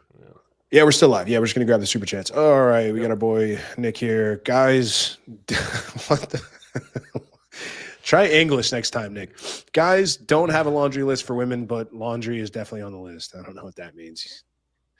Men want cute. Doing They don't have to be a laundry is model. on that list of things that she got to do is what he's saying. Got it. Okay, yeah. Men want cute. They don't have to be a model. Bring peace, basic competence. Yeah, true. Absolutely. Girls' night plus lots of alcohol equals things just happen. Yep, he was good looking. I don't know what happened. I was drunk. Yeah, we got this one earlier. Let's get Andy, even though this is technically not a super chat, but whatever. Couples are friends with other couples. Single lady friends are bad influence on the relationship. If they're jealous of the guy, they sabotage it. Yeah, that's absolutely true. It's safe says exact. You don't tell a woman what to do. You just tell them what you won't tolerate. Yeah, I mean, to a certain extent. PI double 44-year-old, 125,000 earner and your 23-year-old daughter dating for almost 2 years. They love cooking as a pair and watch reality TV. He pays the bills and her student loans, and she focuses on her career. Both want, oh my God, dude. Both want to get married and start having children when she's 25. Would you support their marriage? All right, let's go back really quick. 44, 23, love cooking as a pair. Gay. Student loans, focus on career. Yeah, I said this earlier, man. Like, if this is a squared away guy, like, I don't really care about the age. Like, I mean, vet the guy, obviously. I don't think that age really makes much of a difference. I'd much rather, if I'm going to have a daughter, she dates, 10 to 15 years older than the same age. I don't think that's wrong at all. Finding yourself like equals. This guy has a lot more squared away than like any guy that's. If he does, as he should, right? Like, if he does, then yeah, man, more power to him. Finding yourself equals sleeping around. Off with the pouty lips. I don't know, man. I try not to, but yeah, man, the whole find yourself stuff, like, it's just bullshit nonsense speak, but it is what it is. This is fun, man. I mean, it's like it basically comes down to two things. It's like if you're valuing the family first, or if you're putting it off till later and valuing this other stuff like chasing your career and hobbies first. And you can always chase your career and hobbies later. Like, we got guys like Jelly Roll, who is 40 years old and just became couple years ago was new artist of the year. Like, perfect example, because we were talking about music, of someone who can, like, you can start that later. But coming to building a family, having kids, unfortunately, after 30, that gets way more difficult. So it's I mean, if that's your goal, if you want to do both, your best chance is to have kids first. If you want to do both, there's no way you should be having kids second. It's just the likelihood is, and the thing is, you really can't have one foot in, one foot out, the other, man. It's just not something that works, especially kids need their moms, even if you're having kids in your 20s. I mean, that's 18 years, right? So, I mean, maybe you can pick up hobbies and stuff when you're 40 and things like that. Kids are growing out of the house, but who knows? I mean, we also know how long it's going to take for kids. It's like, it's 18 years. With your career, you don't know how long that's going to be. You could be chasing that forever. Yeah, and it's like you're going to take orders from some guy that signs your paycheck and not the guy that puts a roof over your head. So it never made sense to me, but good stuff, man. Let's wrap on that. Guys, we'll be back same time next week. I'm going to be doing, there's no Unplugged Alpha tomorrow. Rich is traveling. He's on another trip. He'll be back next Thursday, so he won't do a Monday show. I'll figure out if I'm doing it. I'll do him office hours on Thursday at noon. I've got some clarifying comments that I want to make after the show yesterday about guys think that we're like berating the guys that watch us, or we're calling the guys brokies and things like that. So I just want to kind of clarify what we mean by that and get all that stuff out once and for all. But otherwise, we'll be back here same time next week, 7 p.m. Eastern for Ladies Night. Smash the like button, subscribe to the channel if you haven't already, become a channel member. I'll let you guys off the hook tonight and let subscribers chat, but going forward, probably just going to be members only, just because it really helps with the algorithms, it helps us get the word out, and be cool in the comments, I should say, even though you guys won't. So, Spence, anything to say before we wrap up? Nope, I got nothing. All right, good stuff. Guys, we'll see you on the next one. Peace out. All right, guys, if you enjoyed that podcast, make sure you visit my website at richcooper.ca to learn more about my courses, my book, The Unplugged Alpha, community, or booking me for private coaching. Also, if you are a Canadian with $15,000 or more of credit card debt and what you are doing right now isn't paying off the balances, then visit totaldebtfreedom.ca and hit get a free quote to see if you qualify to settle your credit card debt for less than you owe today over the next 48 months. Make sure you check out the top pinned comment on YouTube for all the links mentioned during the show. Peace.